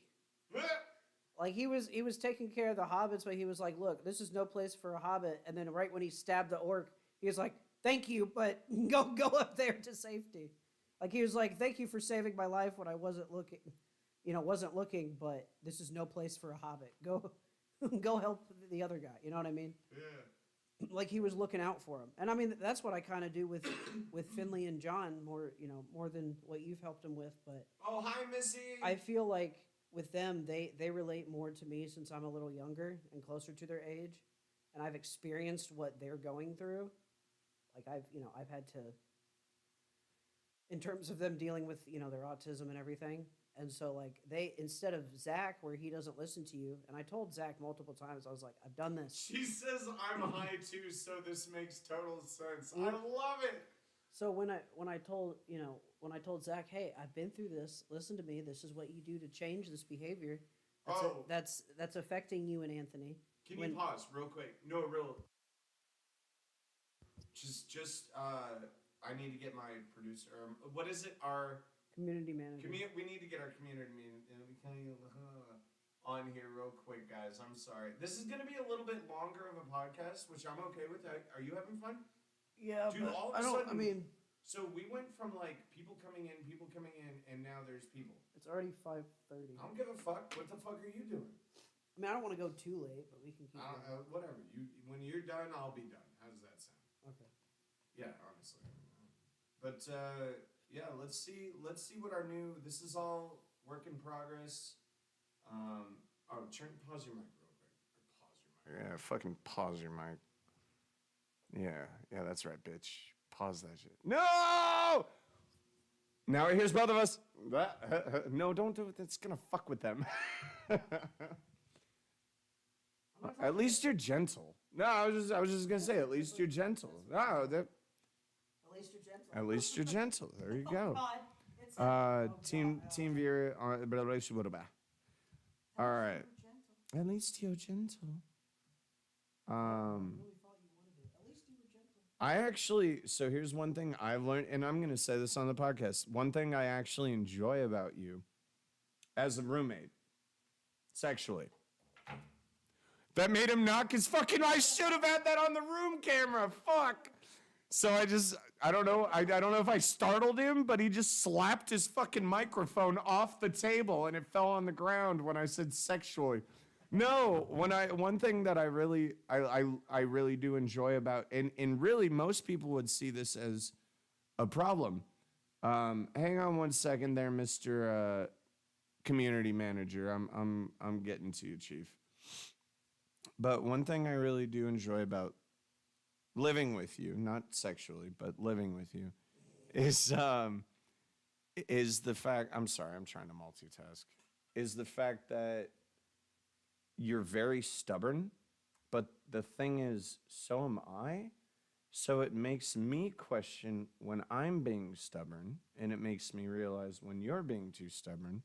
And instead of getting upset about it, I actually self-reflect, and then you and I can talk about it. Now, the only time I've gotten upset is when you were bringing water into my fucking studio. But I found the problem. I bought you a fucking water bottle, problem solved.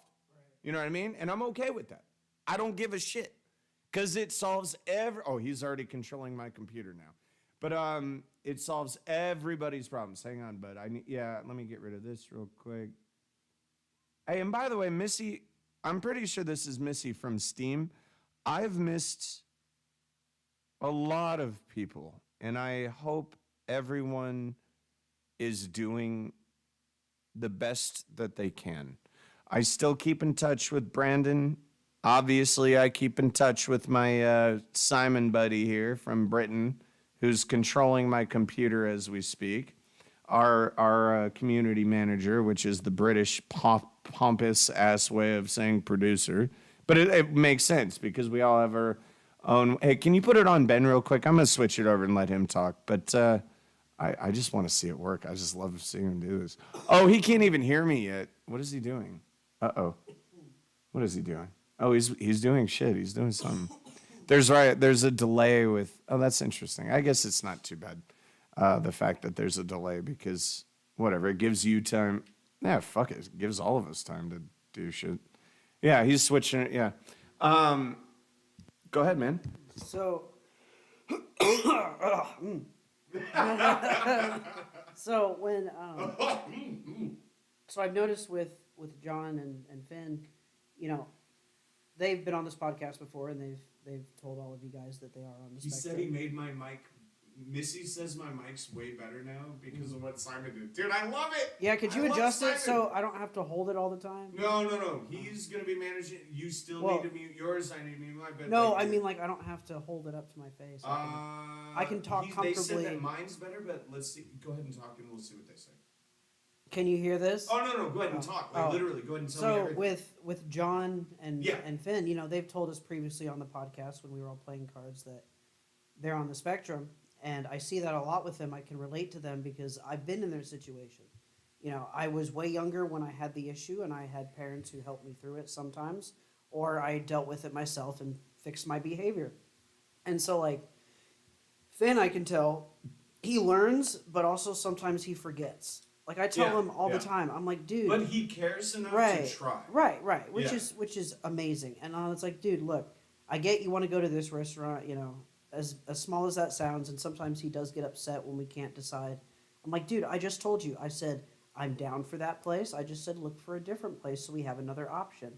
And then he goes, oh. And then once he thought about it, he was like, oh wait, we don't have any other options. And I was like, well, then there you go. There's your decision. Let's go. And then it was fine. But, like, you know, there's certain situations where John might get overwhelmed. Like, especially driving if someone does something. He'll always freak out and be like, oh, my gosh, you know, he was so close to me. Did you see that? I go, yes, I saw that. You're okay. You avoided it. You're a good driver.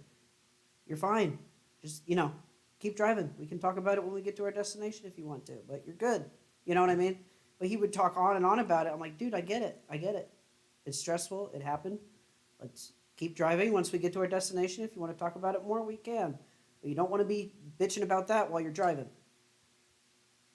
Real quick. Jesus. What did? All right. See, now that this time you saw it. Now just imagine that.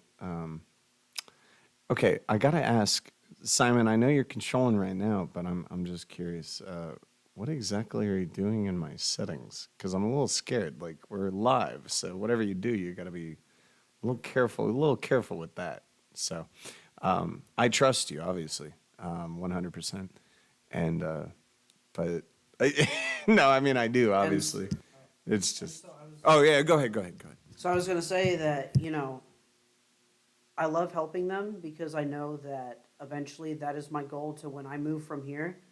I want to take control of my own place, but have them rent so I can be in a more comfortable position. Because then I have my place. I trust them. I know they're not going to destroy it. I've been friends with them for so long. I've been over to their houses. I don't know what John's going to do because he still lives at home. But like Finn, he keeps his place immaculate. The only dirty place would be like dishes, which is normal, especially if you live alone. You know, you're not going to do them all the time. But he cleans it up when he does, and he keeps everything else like very well maintained. So Even for his apartment, you know. And so, you know, I would love to get my own place eventually. I would love to live Simon, I'm in gonna a call house you so you can hear with, it live instead of having a delay. yeah, with my friends because I do want to help them, and that would help them. You know, that would take some of the strain off of them, and they could live more comfortably. You know what I mean? Because I can tell John wants to leave. There are certain things his parents tell him he just follows when he doesn't even question what they've told him. You know what I mean? Like he needs to learn he's at that age, even at 23. He's technically supposed to be on his own, or he's supposed to be thinking. So on you his can own. hear it live. I know there's a delay. Does that help? All right. But, all right. I'm not gonna turn you on speaker. Just go. Yeah. But does that make sense? Say one more. The last part. So I said, since John is used to living at home and he does some things for his parents that I think he could like change a little bit to his schedule. He doesn't have to do right away. And it doesn't have to interrupt with me and him hanging out, you know. And I feel like his parents have a little bit too much control over him, So even for his age. Yeah. yeah. So what I would say about them, and them in particular, if you're going to bring up a specific anecdote, you know, a specific target of people, you got to understand these are both people that are on the spectrum. These are both people that are very young. I do understand. No, and so This is for the future. I'm not gonna be like, hey, I'm gonna have let's all three move in. no, yeah, no. So, but it's like you also understand because of how you grew up. Your it's like what you said earlier tonight, today. You were like, well, you know, kind of like what I want to do and what I have been doing is if I want a roommate, I need, first of all, they need to be on my level. I know that sounds pompous or No, I get it. they can't hear you. Go ahead. No, I get it because I was also worried about like I didn't want someone if let's say I had a random person, they don't pay rent all the time. If you're good with your bills, if you can cover rent, like I know John, he has a car payment, he deals with his shit, his money. Finn deals with his money, he's perfect at money. If I can move in to someone who will guarantee me rent and not skip on it, dude, you're already one check in my box, you know. But there also are certain criteria. Like I will even bring this up beforehand. I'll be like, hey, look, if there's a day where you see I'm agitated, it's probably just me in a lot of pain. I haven't had my pain meds. Just leave, just if I snap at you, I'm sorry, because it does, Let me. But that's an example. No. Like I would treat it fairly and let them know, hey, these things happen. I try not to do them. Are you okay with that? Hold on, let me Yeah. touch on that real quick. So, your scope, I'm going to put it as your scope is still pretty, okay. I'm not trying to be rude. You're young. You're still young. You know what I mean? But you're way ahead of your curve. Right. Let me finish real quick. So, your scope though, if you're thinking about, oh, they can pay rent and you understand that I'm on the let me Right, dude. hold on. Let me. More than likely. First of all, mute your mic. Stop talking for a second. Let me get my thought out, please. All right. It's almost like we have to have like a talk vape. If you hold the vape, you get to talk. Dude, I'm down with that. We both talk. Dude, that's the one and only complaint we've gotten from this podcast is we talk over each other. I know I do it. And I know you do it.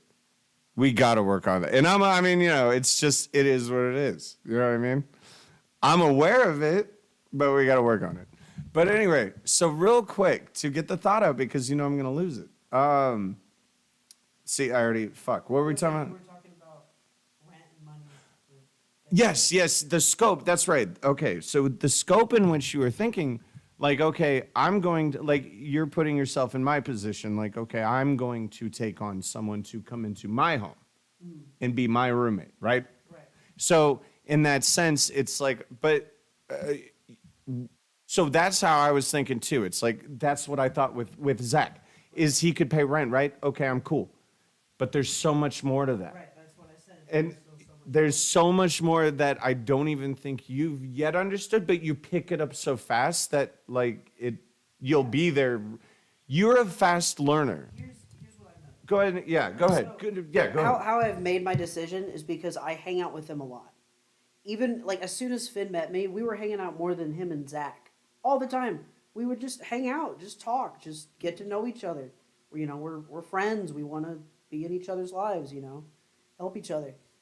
And you're good. And so, because of that, I feel like we're getting close to the point to where like I've already spent nights at his house. I've slept on the couch. Who? At Finn's house. Finn's. Yeah, because I was. he has his own place now. Yeah. Well, no, Yeah. he did. This was his old apartment. I slept on his couch, even in his new apartment. But Wait, he has another? he had to change apartments. Remember? No. Yeah, he told you. No, about I it. mean, okay, keep in mind, I'm Right. sober now. So What happened? he moved to his new apartment. That's why he's deep in Indianapolis now, instead of in What the in fuck? Noblesville. So since the Indianapolis location was even farther, I would just spend some time with him. It would be late sometimes because we would hang out later in the day due to his schedule and my schedule. I'd spend the night. We'd get up early, have breakfast. He'd be glad to take me home. He goes to work because he's already awake.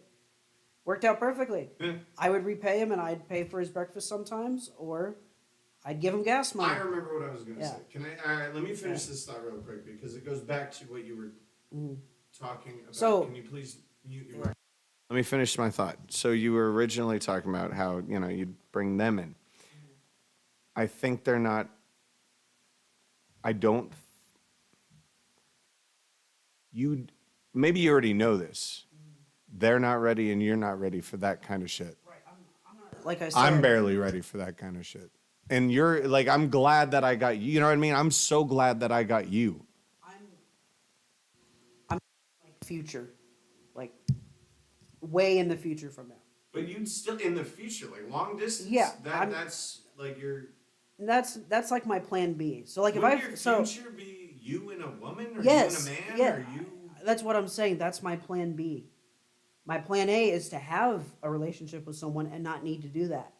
Sure, I mean. I'm just saying if the opportunity or live presents it, alone, yeah, if you could. right, or live alone if I Yeah. could. But if the opportunity, happens to be, and it works out, it works out. I wouldn't mind it because, eventually we'd get close to the point where we wouldn't mind, living together. Because I know Finn is a great guy. Oh. I know that whenever I'm struggling with something, he gives me advice or he helps me talk through it. Let me ask you a question. Yeah.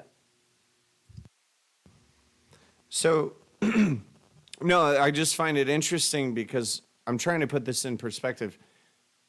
You keep so right now. Obviously, I'm in the place that I will be in until I have children, and then I'll have to get a bigger house. Period. But Think of it this way. Since I know no, that stop doing that. Let me finish. This is the rule. I have the vape. Did you just fart again? No. Oh no, my phone vibrated. You laughed, your phone vibrated, and you farted. Oh, I didn't fart. I wish I farted. I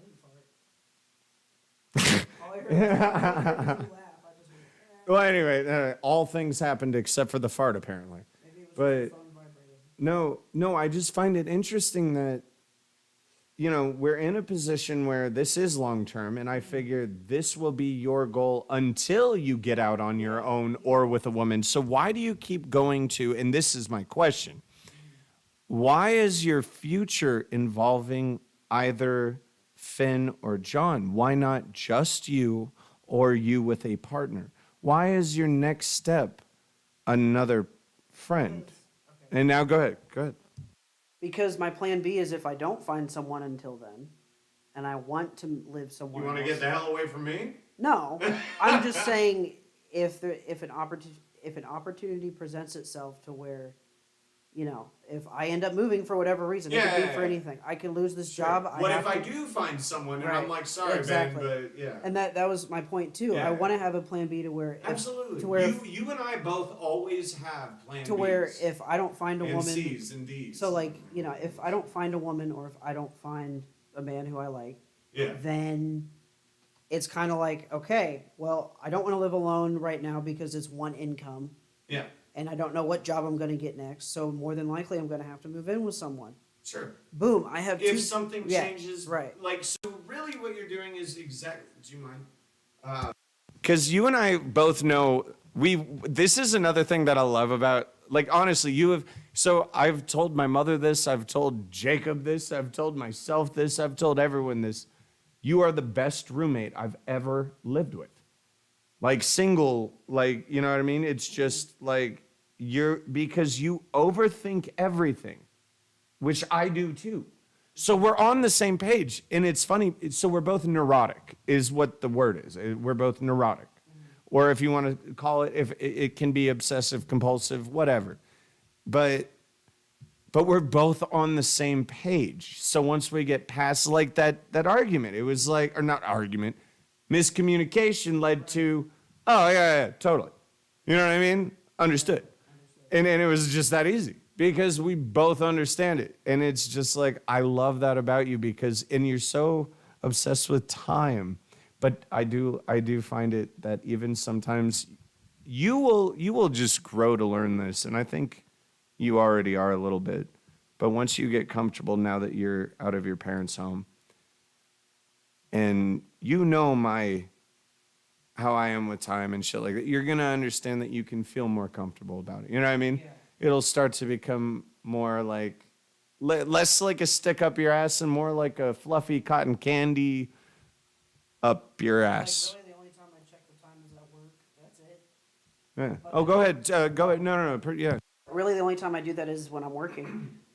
When I'm off, I just look at what time I wake up, how much of the day I have left, because I like to do that. It's my recovery day, so I am resting. The perfect day off. And I time it correctly because if I'm too sore, let's say the day before after I work out, I'm not going to be able to move as fast, clicking anything because I work out my arm. You know what I mean? I try to make it to where the next day I'm recovered, I can work.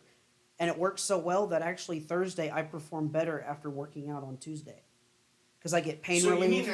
You mean literally at work? Yeah, I get pain relief on Thursday and a mood bump because of the natural endorphins, because I told you that muscles help actually stimulate. No, that all makes sense. Right. I just wonder why I have better days, and then I have some days where, I have some days, I wonder, can you, So I I think have a question. I think it makes sense because then it's like I can feel when my body says, "Hey, you got to go work out," because my metabolism starts slowing down, and it's like you don't want to mess up what you've already done. Keep consistent. Work out again. I get that dopamine serotonin rush. I get that extra endorphin feeling for a couple days after, and at work I'm more relaxed. I'm more awake. I have a question for you. Yeah. I asked this. So, remember? Okay, this was probably member. All right, fuck off. All right. So I have officially determined. I've determined that California does have an accent. Remember? It works. You're fine. I'm just saying. No. I'm just accepting because, dude, I argued. I would have argued to the death of me that California doesn't have an accent. But here's the thing: I say the word accent. What am I missing? A T. The accent. Well, The T. Yeah, the T. Accent. Or Accent. Yeah. And so memory. That's funny. Memory. No, fuck off. My light is on, son. This is my time, baby. No. So see now I don't remember anything. What was I talking about? I don't remember. I really don't remember. What was I on about? Oh, that term was graciously given to me by Sink. It's British. What was I remembering? What? I do not remember. Dude, fuck. What the fuck were we talking about? What were we entirely talking about? My entire train of thought is gone. So it was after. It was after we were talking about John and Ben and Turn your mic on.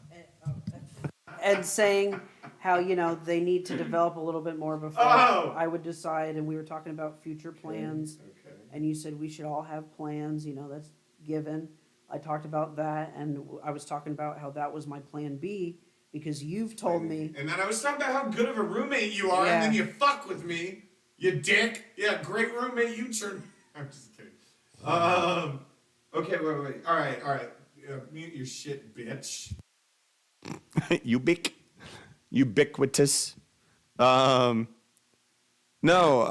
your time. Well, yeah, I guess I think I pretty much covered it, but you're very. Time is important to me. My dad embedded that into my head. He pounded that into my brain my entire life. And if you say that's what she said, I'll slap you. He pounded that into my brain my entire, yeah. For my entire life, he pounded into me. Oh, God. Oof. Into the brain. All right. Creepy. No, but Some brains. Brain sex. It's oh god. Wait, if human, what is the rule? Rule the internet rule. If you can think it, then it exists. and you can type it in on the internet. It's Don't. All right, then fine. If you have to type it into the internet for it to exist, don't type it into the internet. How's that? Yeah. Don't type in. Do not type in brain sex yeah, a porn exists of anything on the internet. as long as you type it in. Yep. Don't type it in. All right. Oh, great. People are going to type it in. Yeah. Okay, then type it in. There we go. Now no one will. You got to use reverse psychology. Yeah. He says, remember to turn your mic on when you want to clash in. Oh, okay. Okay. So let's see. Oh my God, dude, we're so bad at train of thought. I need to build like a new train of thought. I need to build a new rail system. I need to, design it. We need to use Fibrix, Ooh, we don't talk about that, but, no one will know what we're talking. Fibrix is a good, just say it. Fibrix is good. Yeah, you know what? You know what another thing is? As tired as I am, like mentally exhausted, I'm so happy. I mean, or really, you know what? We always tend to complain, right? As human beings and just people in general. Human beings and people in general? How the fuck does that make sense? But anyway, we're both human beings and people, but sometimes. But let's talk about the good right now. Let's start with you, dude. Go ahead. Turn your fucking mic on. All right. Can you hear me from here? I don't have to hold it or anything. I mean, they haven't been Okay. complaining, my brother. All right. So I'd say right now, it's really, I can't really pin an exact feeling to it, but I would say right now it's just a simple fact that I can make my own decisions without having to worry about A, B, C, or D. If I want to go somewhere, I don't have to worry about what am I going to tell my mom if she asks me. You're It's like- grown ass man. yeah. No, you Right. evolved Yeah. from child to adult. Right. And even when I was 24, 23, I was still treated like a child. And yeah, eventually I just stopped telling her and she knew she couldn't do anything about it. But was funny was my stepdad had to remind her of it. And then when she was reminded of it, I was like, yeah. I go, Mom, I don't even have to tell you. And I don't, because I'm safe about whatever I do. I'm careful. I'm not going to do something stupid. But being out on my own now, it's like I take that even more into play. Like I think about that more. Like even when Finn and I were having fun, watching TV, smoking a little bit, and being safe about it, I was still concerned about him driving home because I was like, it was late. He was smoking a little bit. I don't know how he is. It's dark. It's dark, blah, blah, right? blah, You yeah, know, yeah. and there was that. We had to talk. I was like, okay, you're good, right? He's like, yeah, I'm good. He's like, I'm sober right now. I'm like, all right, cool. And he was fine. Well, But- so the best part is though, that Yeah. you have to keep in mind is that's not on you. Right. You know Well, what I see, mean? I know that, but the way I The am, best thing you can do is say, "Are you okay to drive?" Okay. Because no matter what, everyone's going to do what they choose to do. that's true. Which, What I did- mean, what did I do all too much when I was But- younger? yeah, what I'm saying is the way I am, though, I'm Well, that, You care. yeah, because Yeah. he's my friend. And I would too. Yeah. I'd say you can stay here. This is our home. Go ahead and crash. Right. But like I said, with all this shit, they're in someone's room. Right. Yeah. But again, like honestly, like I don't know. Because- I'm not sure what we were talking about. No, so well, because okay, so in terms of how I feel right now, I'm happy because I'm actually Oh, thinking. you're unhappy. No, I'm happy. Oh, you I are. said I'm happy because I'm starting to Okay. think about the future more. I stopped doing that when I was living at my parents' You house. didn't have an opportunity Right, to think about right, the future. because I was dealing with A, B, C through E. You know what I mean? Like it's just See, now that I know what I can handle and I'm dealing with enough, I can then have time for myself to where if I need to think or I just have thoughts during the day, like sometimes I'll think about I'll think about the fact that I have to go to I choose to go to the gym and I have to shop, right? Or I have to do this. And it's like when I was a kid or not a kid, but living at home, I didn't have to think about that. And so it's like I'm glad I can make my own decisions. Yes, everyone does need love in a home. I agree. And because I'm starting to have a home, and I'm more relaxed where I'm at, and I'm not dealing with family and more just dealing with myself, I can make my You get own. to focus on yourself. Yeah, right. And I can choose what's best for me. If I You really, want to look over at your Oh, camera, brother? if I really want to go shopping, I will. If I don't want to, I'll just order it and be done with it. Like I Do have you that. like that position, by the way? Are you Yeah, comfortable? yeah. All right, if that's fine, I'm gonna figure out the camera for you. Then there. I mean, if you're comfortable. Hey, there's the producer. I randomly set it down. There you go, brother. Hey, that is. Hey, wait. Wait, we're gonna double mic this. That is what we call "What is up." There we go. Oh great, I'm I'm on the back of a T-shirt. All right. What the fuck? Are we, all Okay, right, so give me- yeah, give me- and then also about me being just happy right now. Okay. I have I'm glad I yes. have more control. I can decide when I want to do things. I'm overall thrilled that I can be myself. Yes. So let me ask you, and this is a true question that's live, and I am no. Wait, that's mine. No. Oh. Okay, fine, sure. All right. Yeah. So go ahead and ask me the question. All right. Let me switch to my camera because we got to get Grogu in here. By the way, I mean, if anyone's interested in 3D print awesome shit like this, I can find the person that made this for me. It's a coworker. I don't know if this matters to anyone. It doesn't matter to me, but it's dope as fuck and very well designed. But it's this coworker or ex-coworker back when I used to work with Verizon, has a I was gonna say that gives me an idea about getting an action figure of myself in that pose. That'd be so you make cool. yourself, dude, the producer action figure. I'll just hold a certain pose and it'll be, just like an action figure of me. I guess I don't know. I'm like, no, my brain's already spinning, dude. I'm already. Right, because I like weightlifting. I could do certain weightlifting poses or bodybuilding poses. Oh my god, the producer action figure. Yeah. For no goddamn reason at all. No one will buy it except for us. I will have my own in my fucking bedroom and a second one out here. You'll have your own collection. And then you'll have one, yeah, right? I'll have one that's opened out of the box and one that's sealed in the box. Oh my God. But anyway, no, back to the point is stop distracting me, you jackass. That is a great idea, and I am so down for the producer action figure. And we could even make it with No, producer action figure series. the series. Oh, there's Yeah, a series you're gonna now. have multiple action There's a figures. series because you have multiple hats. Well, no, because then customers would complain and be like, "Why don't you just sell me one doll and be No, it'd like, be- can I take off this hat and put on another hat?" It'd be different. Look, No, it'd be look. different poses. So like instead of There. the signature pose for the There. first one, right? You could do another pose where I'm doing something else. What? Nah, that's horrible. That's cheap ass marketing. That's ripping people off, dude. No, they got to be movable action figures. There's got to be one action figure that can do.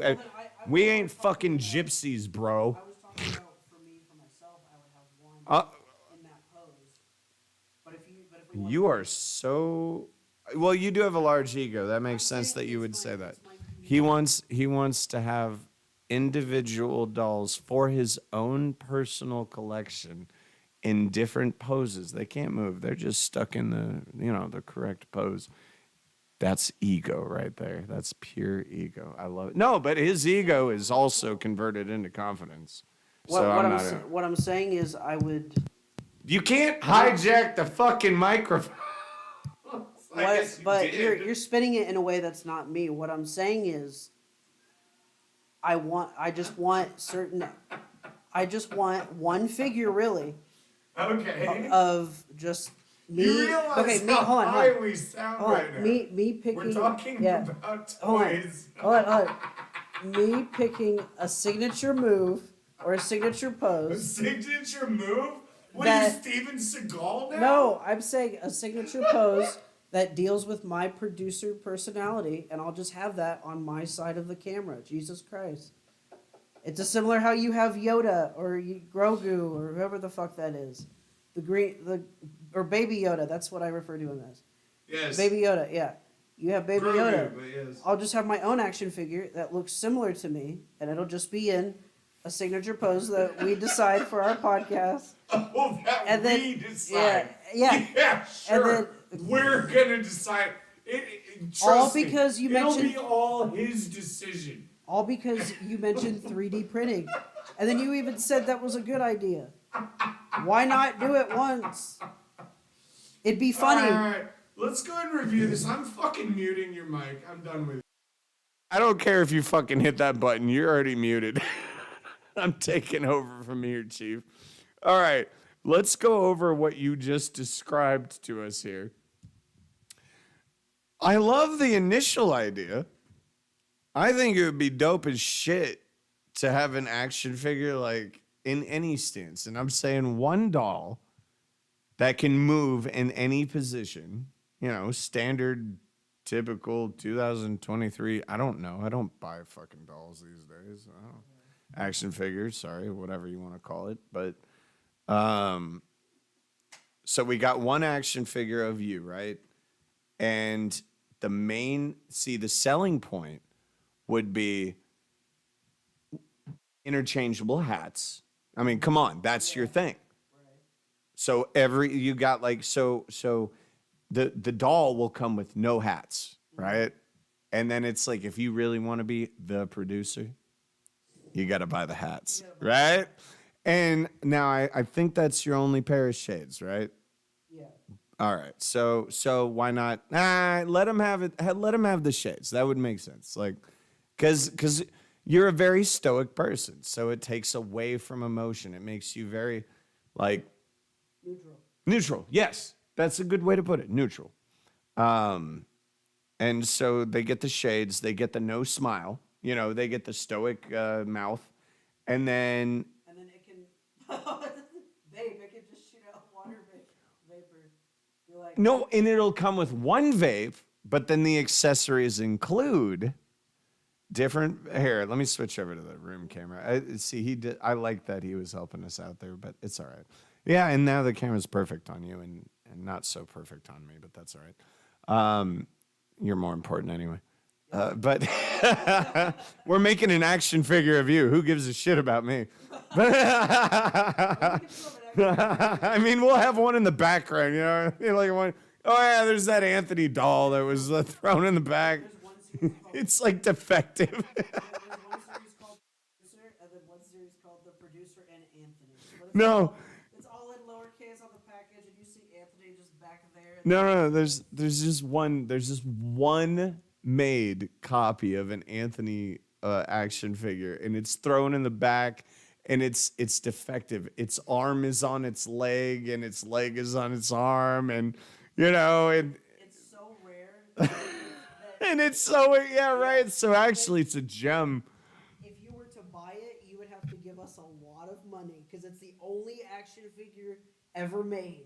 So if you bought the Anthony, you would have to So- pay us millions of dollars. So, Doctor Who Design has a theory that we should build.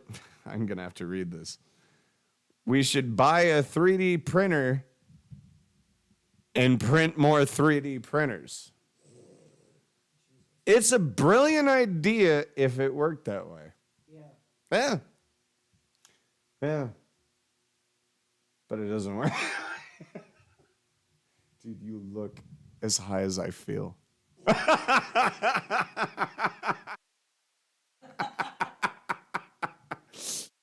Oh man, this has got to be all right. No, so the one thing that I left out. Well, I did say it. Look at him right now, guys. Look at him. He's just so. So, oh sure, yeah. No, so the one thing that I did want to say is, like, honestly, first of all, it's nice to connect with my new roommate, and we already knew each other to the point where this really isn't abnormal, unusual, anything, you know what I mean? That's why I knew this was going to work. I was like, we already know each other.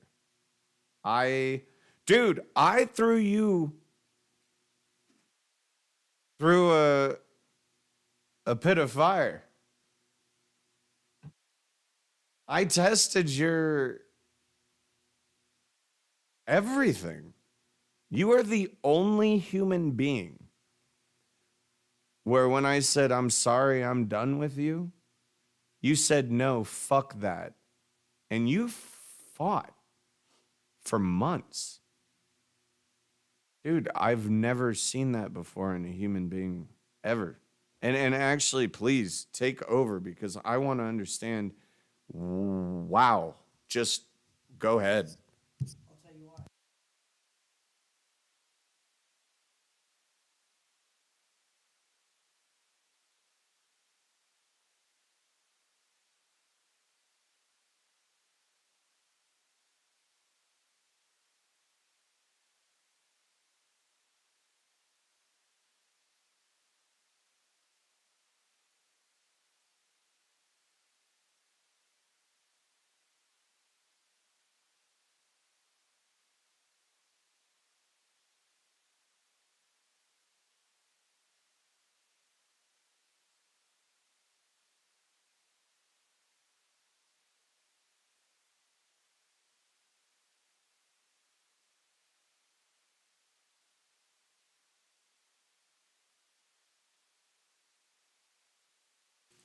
All right. Okay. So I asked the question. Sorry. Thank you so much, Doctor. And that was on me, actually. We're trying to get used to the new mechanics and all this fucking shit. But anyway, yeah, it wasn't you. Don't worry. I forgot I muted you before Okay, because I did- hijacked. Go ahead. So tell me when what? I'm ready. Yeah, let me Okay. re-ask the question because there was Yeah, a okay. period of mute. Here.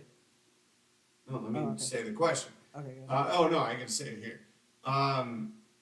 You're the only person that actually, for months, for whatever reason, fought to get back into my life. Why? I'll tell you why. Yeah. Awesome. So yeah. So now that well, we can hear it. so like I was saying, out of my friend group at that time, I had John, Michael, Zach, and you. Like, or we just kind of Yeah, met. yeah, But anyway, I had you're still yeah, friend, yeah, right. yeah. This was before Finn even existed, before he was even in our friend group. It was just you four. And so at that time, John was, obviously never there. So it was just us three. Or, us four, sorry, yeah, with including you guys. But 3 friends, I mean, just me and my 3 friends. And out of all 3 of them that I was hanging out with the most, out of you 3, you were the only one who was A, an actual adult. B, you mean old? Yeah, well, But, all right. B, I could relate to. Okay. And C, I was going past the level of being on like Michael's level or Zach's level, you know what I mean? Like in terms of maturity. Mm. Because I felt like I dumbed down a lot to fit in with their little group. And so. You morph into the environment Yeah, that right. you are in. Right. Yeah. And so because I was still with them, I feel like that might have attributed to my Contributed. Or to my rock bottom where I felt like I wasn't getting the right attention or the right support or being able to talk about what was going on because what I was dealing with it was my life. It was my health. And like yes, I came about it in a way to where it might have sounded annoying, but I was trying to communicate. Like I said, hard to communicate. I was simply trying to get advice on what to do. you don't like that because- microphone. do you? Because I'm the only one in the group who has diabetes, who has to deal with Yeah. X, Y, and Z, and I don't know what I'm doing, and I'm stressed out all the time. And so I need assistance because my parents don't know what they're going to do. I have to figure it out myself. It's my condition. And so I felt like since I was never getting any advice or any type of way to work through my issues, eventually it went way past that because I got Michael a job, and then he ended up making my work life terrible. Yeah, I And remember he it- always Yeah, and pushed his responsibilities. He intentionally told me. He told me this well, no, all the yeah, time. you've told me. that he, but- yeah. So because I was dealing with that and the fact that I would try to hang out with Zach, and sometimes he'd hang out with you, like if it's been a while you haven't seen him and it's just you and him, he'll hang out with you. But then it's like that's it. He would wait a long period of time and hang out, with Which him one? again, Zach. Oh. But since you were always here, I was already, you always invited me, so I came over. But that's the only reason why I came over here. I never came over here to see Zach because Zach never made an effort. Yeah, no effort at all. Because yeah. I'd eventually show up and tell him, "Hey, I'm here." Hence the questions we Yeah. asked him. I'd be like, "Hey, I'm here." He'd be like, "Oh, okay." Like and even if I did ask him, he would never respond back, never text me back. But anyway, out of all three of you, you were the only one that I knew who struggled with some things like you were when we first met. I didn't hold that against you. I knew it was an issue. That's why, we all three brought it up, but they never really talked about it. And yeah, I might have brought it up a couple times because I noticed it affected the way you acted and the way certain situations would go in terms of their He's The- talking yeah, about the my way they- alcoholism. yeah. It's okay. I mean, but yeah, just I with no your, longer do that. I noticed the way your alcoholism affected them because their personalities. It would be a toxic environment. It got to the point to where I'd be like, I don't want to be at my parents' place because I'm dealing with X, Y, and Z. I'd go to hang out with my friends. Now I'm dealing with 1, 2, 3. You know what I mean? Hmm. And so when you did change and when you did cut down on your drinking, and I started to open up towards you more, and then when I was cut off, I felt like not only did I do something wrong, but I was kind of cut short because, at that time I wasn't expressing myself the way I should have been. I held a lot of who I was back. I still do. It's just something I do when I meet new people. I don't, and I have to get used to eventually opening up. And so I didn't do that enough, I felt like. So then when something bad did happen, you went that far because you didn't really know my good side. Because I was acting like Michael and Zach half the time. Like you said, I've changed. I had a completely different personality. And so I felt And bad. I have too, right? Right, yes. I mean, But have I? no, you do have a more stable personality. I'll put it to you that way. That's it? Well, let me finish where I'm Sure. at. So because you've changed, or you were changing, and then when that happened, it gave me a wake up call because I was like, well, wait, all three of us, yes, we did tell you to change. You listened, but out of all three of us, I was the only one that really cared because everyone else would just mention it and try to use it to make fun of you. Because whenever Michael would mention it, it would be something like an insult. For me, I'd be like, look, you're doing this. You need to cut back on it. It'll be good for you. That's all. That's all I said. And so I feel like whenever we were together and I was trying to get that message across, you felt like I was communicating it to you like Michael or Zach would. Like they're using it as something against you. When I'm just mentioning it and saying, hey, just change it. There's nothing against you. I can't judge you because I'm over here doing, whatever. I'm just telling you, change your habits and you'll be better. And so what happened was when that miscommunication happened, then I fucked up.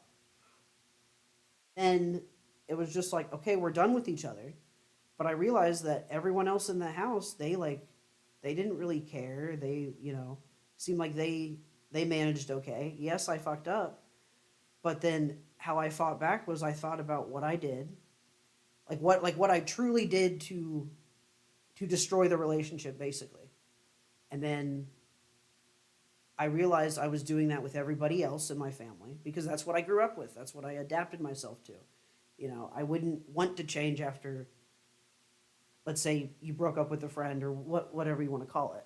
And so when that happened, and I felt like you were a really good friend because you were the wisest at this point. I'm basically hanging out with a group of idiots, in a sense.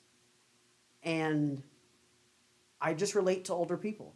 For some reason, and I think that's why I was drawn to them too. They're older than me. I mean, It's never usually the people my same age. It's always younger or older. let me comment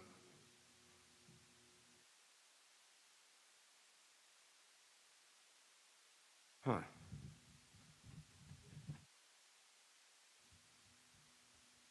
Huh. I got to process that for a second.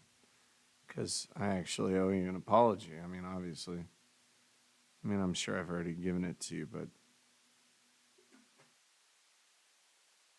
Yeah, no. I'll let you think I have to piss. Well, then I guess well, yeah. I can't do this if you're not here. This is for you. Well, right. That's why I said I'll let you think. Sure, go I piss. was gonna go piss. I'll talk about something else. Actually, I can't talk about something else. I need to process this. Quick, just think about it. Sure. Since it'll be genuine, that's why I'm giving you time. Go pee.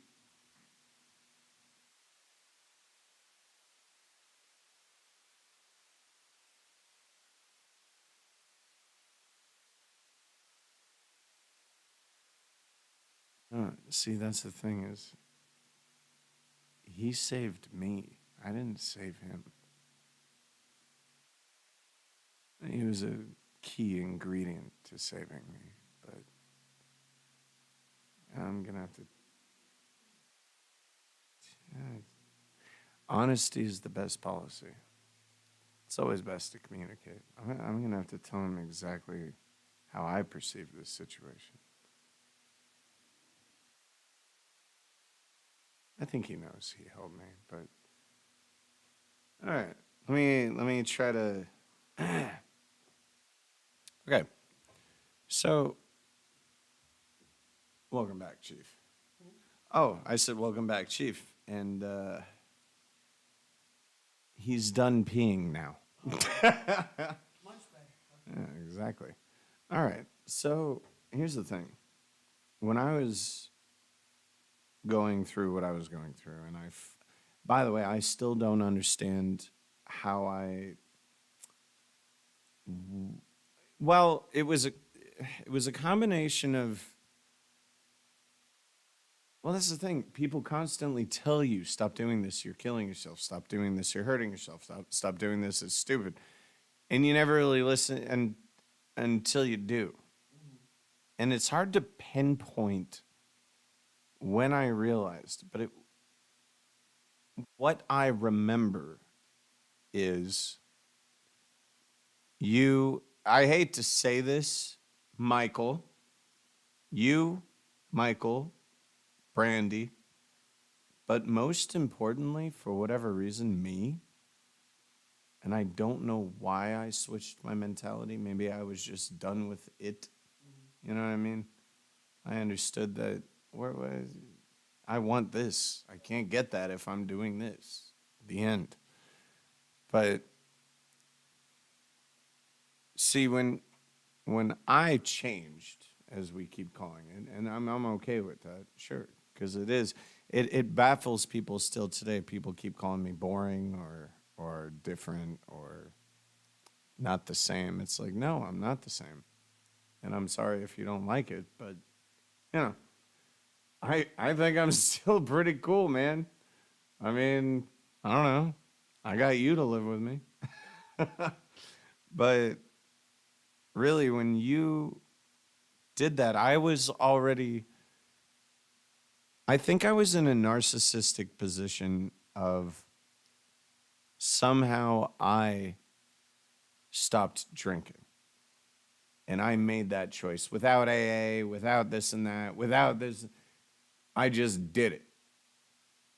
And that's a once in a blue moon fucking wow, cool. But then my mindset changed immediately. And it was like, okay, if this is who I can be, I need to get rid of anything toxic near me.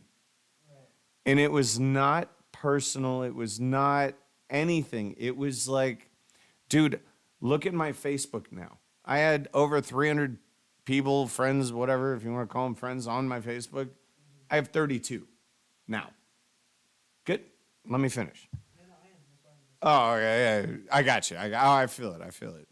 But I started flushing out, just getting rid of them.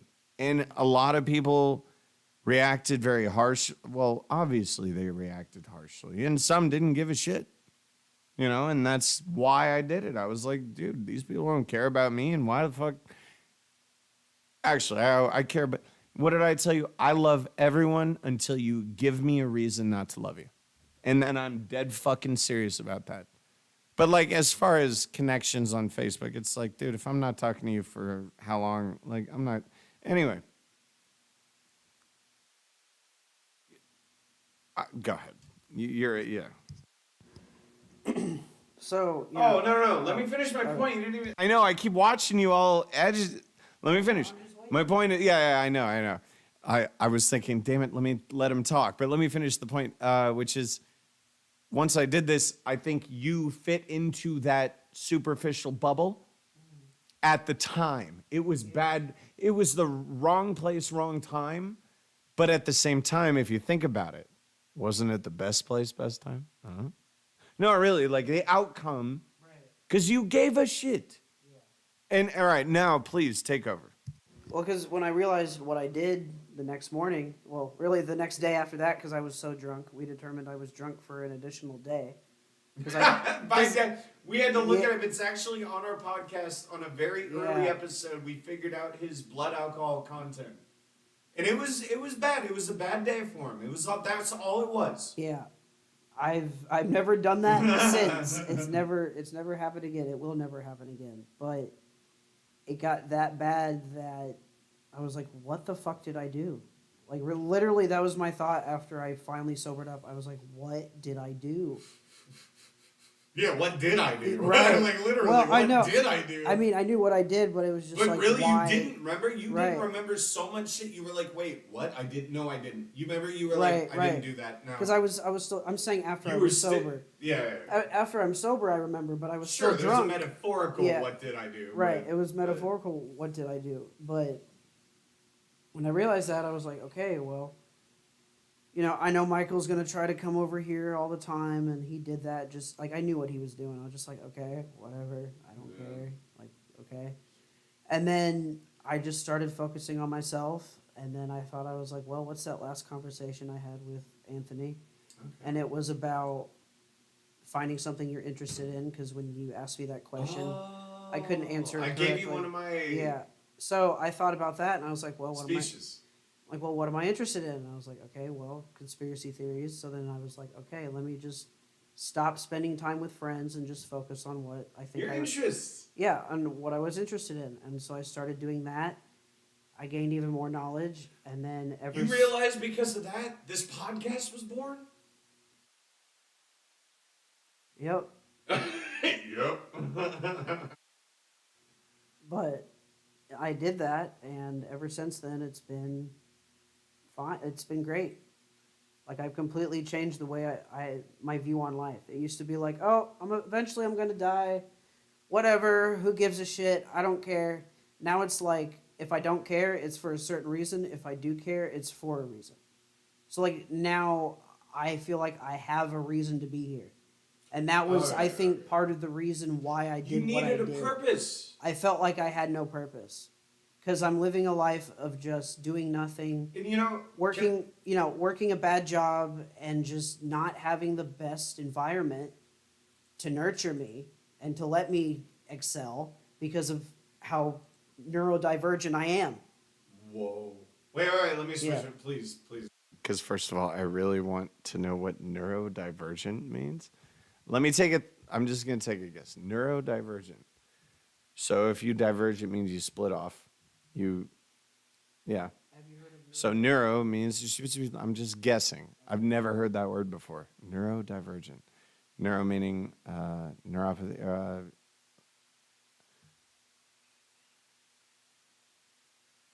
Really? First of all, you gave me the answer, and that's as simple. That's it? The Yeah. way you think? Yeah. Neurodivergency is just simply put the way you No, think. you think differently. Oh, you think, Yeah. okay, I you was diverge. giving You you the- divert. yeah, I was Oh. giving you the hint 'cause I said Oh, so, okay, well, that's, again, no, that's an issue. I've just never heard that word before. What is it again? Neurodivergent. Neurodivergent. Neurodivergent. Okay, what was I gonna say? What were we talking about? I was Don't talking. stop putting your mic on.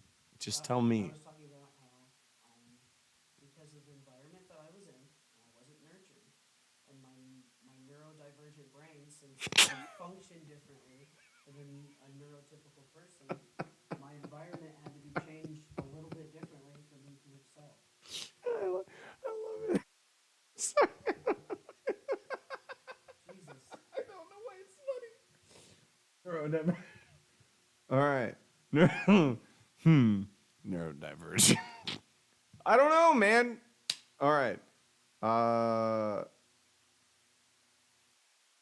That's right. We were talking about you coming in here, kicking your ass out and pulling you back in. Look, I'll tell you this. That's where we're back to it. So don't worry. You know what's funny is the camera's focused on you the whole time, watching your disgust.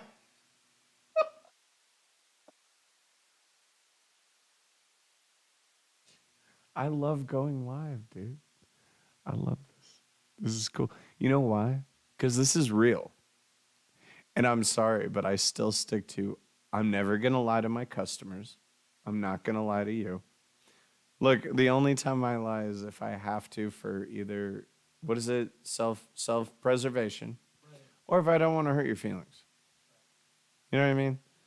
But other than that, why be someone you're not?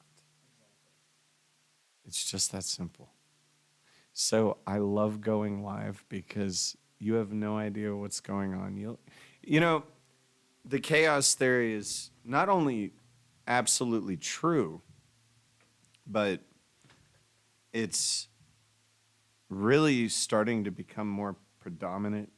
You really want me to wrap it up? You want to watch some Expanse? Yeah. Yeah. No, I'm down with that, dude. We did 3 hours 47 minutes, but I was just gonna actually fine. We can wrap it up with that. But I know, you know what? I actually want to wrap it up with your sexy face because I want your face next to your portrait since it's so perfect. Like here, I'm gonna do this for the viewers. Like, you know. But if you do his, he doesn't even have to try. Watch this. Watch this. But I was going to say, chaos theory is becoming rapidly true more and more in today's society. Anyway, I'm going to give it up to you. Look, here, just so you don't have to. It's Thought Bubble Podcast with us at gmail.com. 925-305-6252. Leave a voicemail or a text message. And I'm going to let the producer go ahead and end it. And anything that you want to end it with. So, you know, just to wrap up what I was saying, me being neurodivergent, or you know, my brain is wired in a different way compared to a typical person. means abnormal. Yeah. I see. Yeah. Okay. So because I'm different, I'm not going to react the same as someone being Neurodivergent. put in that same toxic environment. You know what I mean? I'm going to act completely different. Yeah. And so because of that, And you know I do too.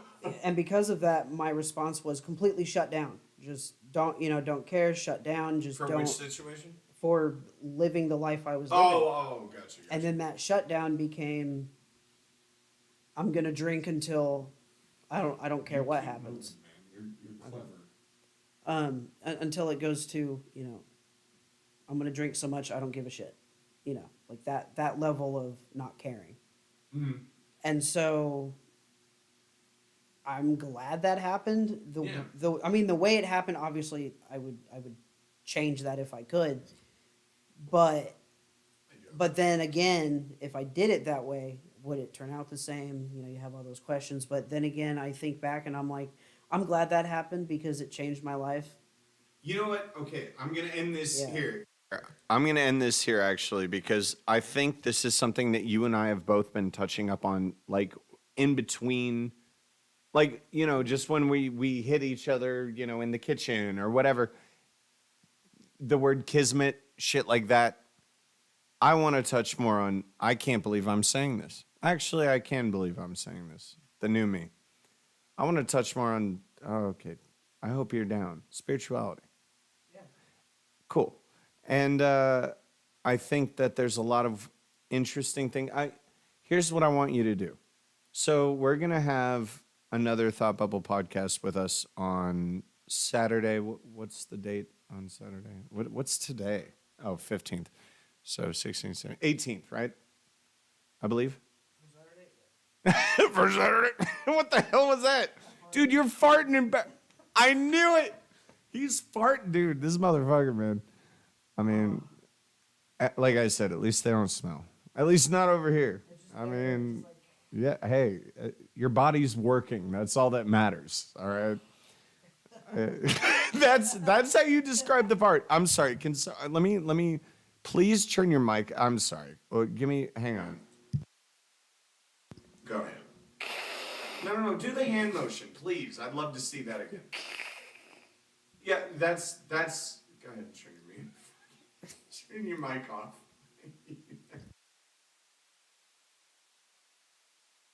I feel like the right word here is okay. If I was still in high school, dipshit. I have no idea what I just witnessed, but I'm gonna go with dipshit. No, that was adorable. Good description of a fart. And no, the hand thing, dude.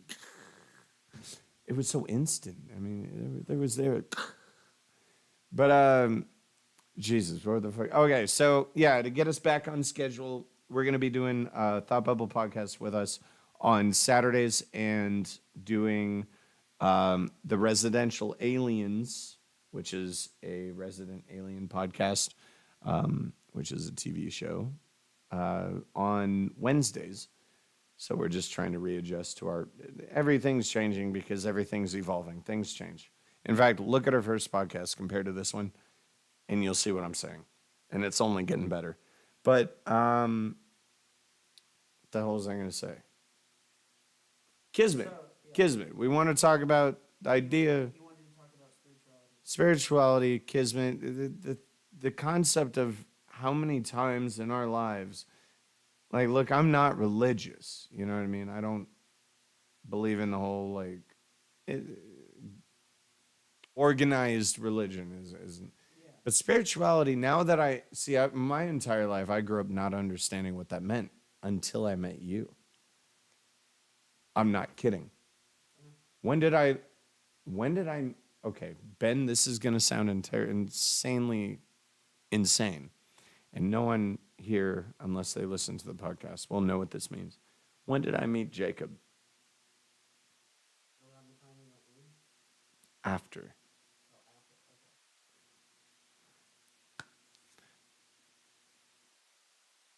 Okay. Anyway, guys, you know the email address. You have the phone number.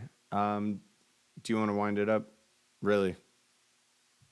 So our next podcast, we will be talking about on Saturday, spirituality, kismet, and everything that makes sense. Or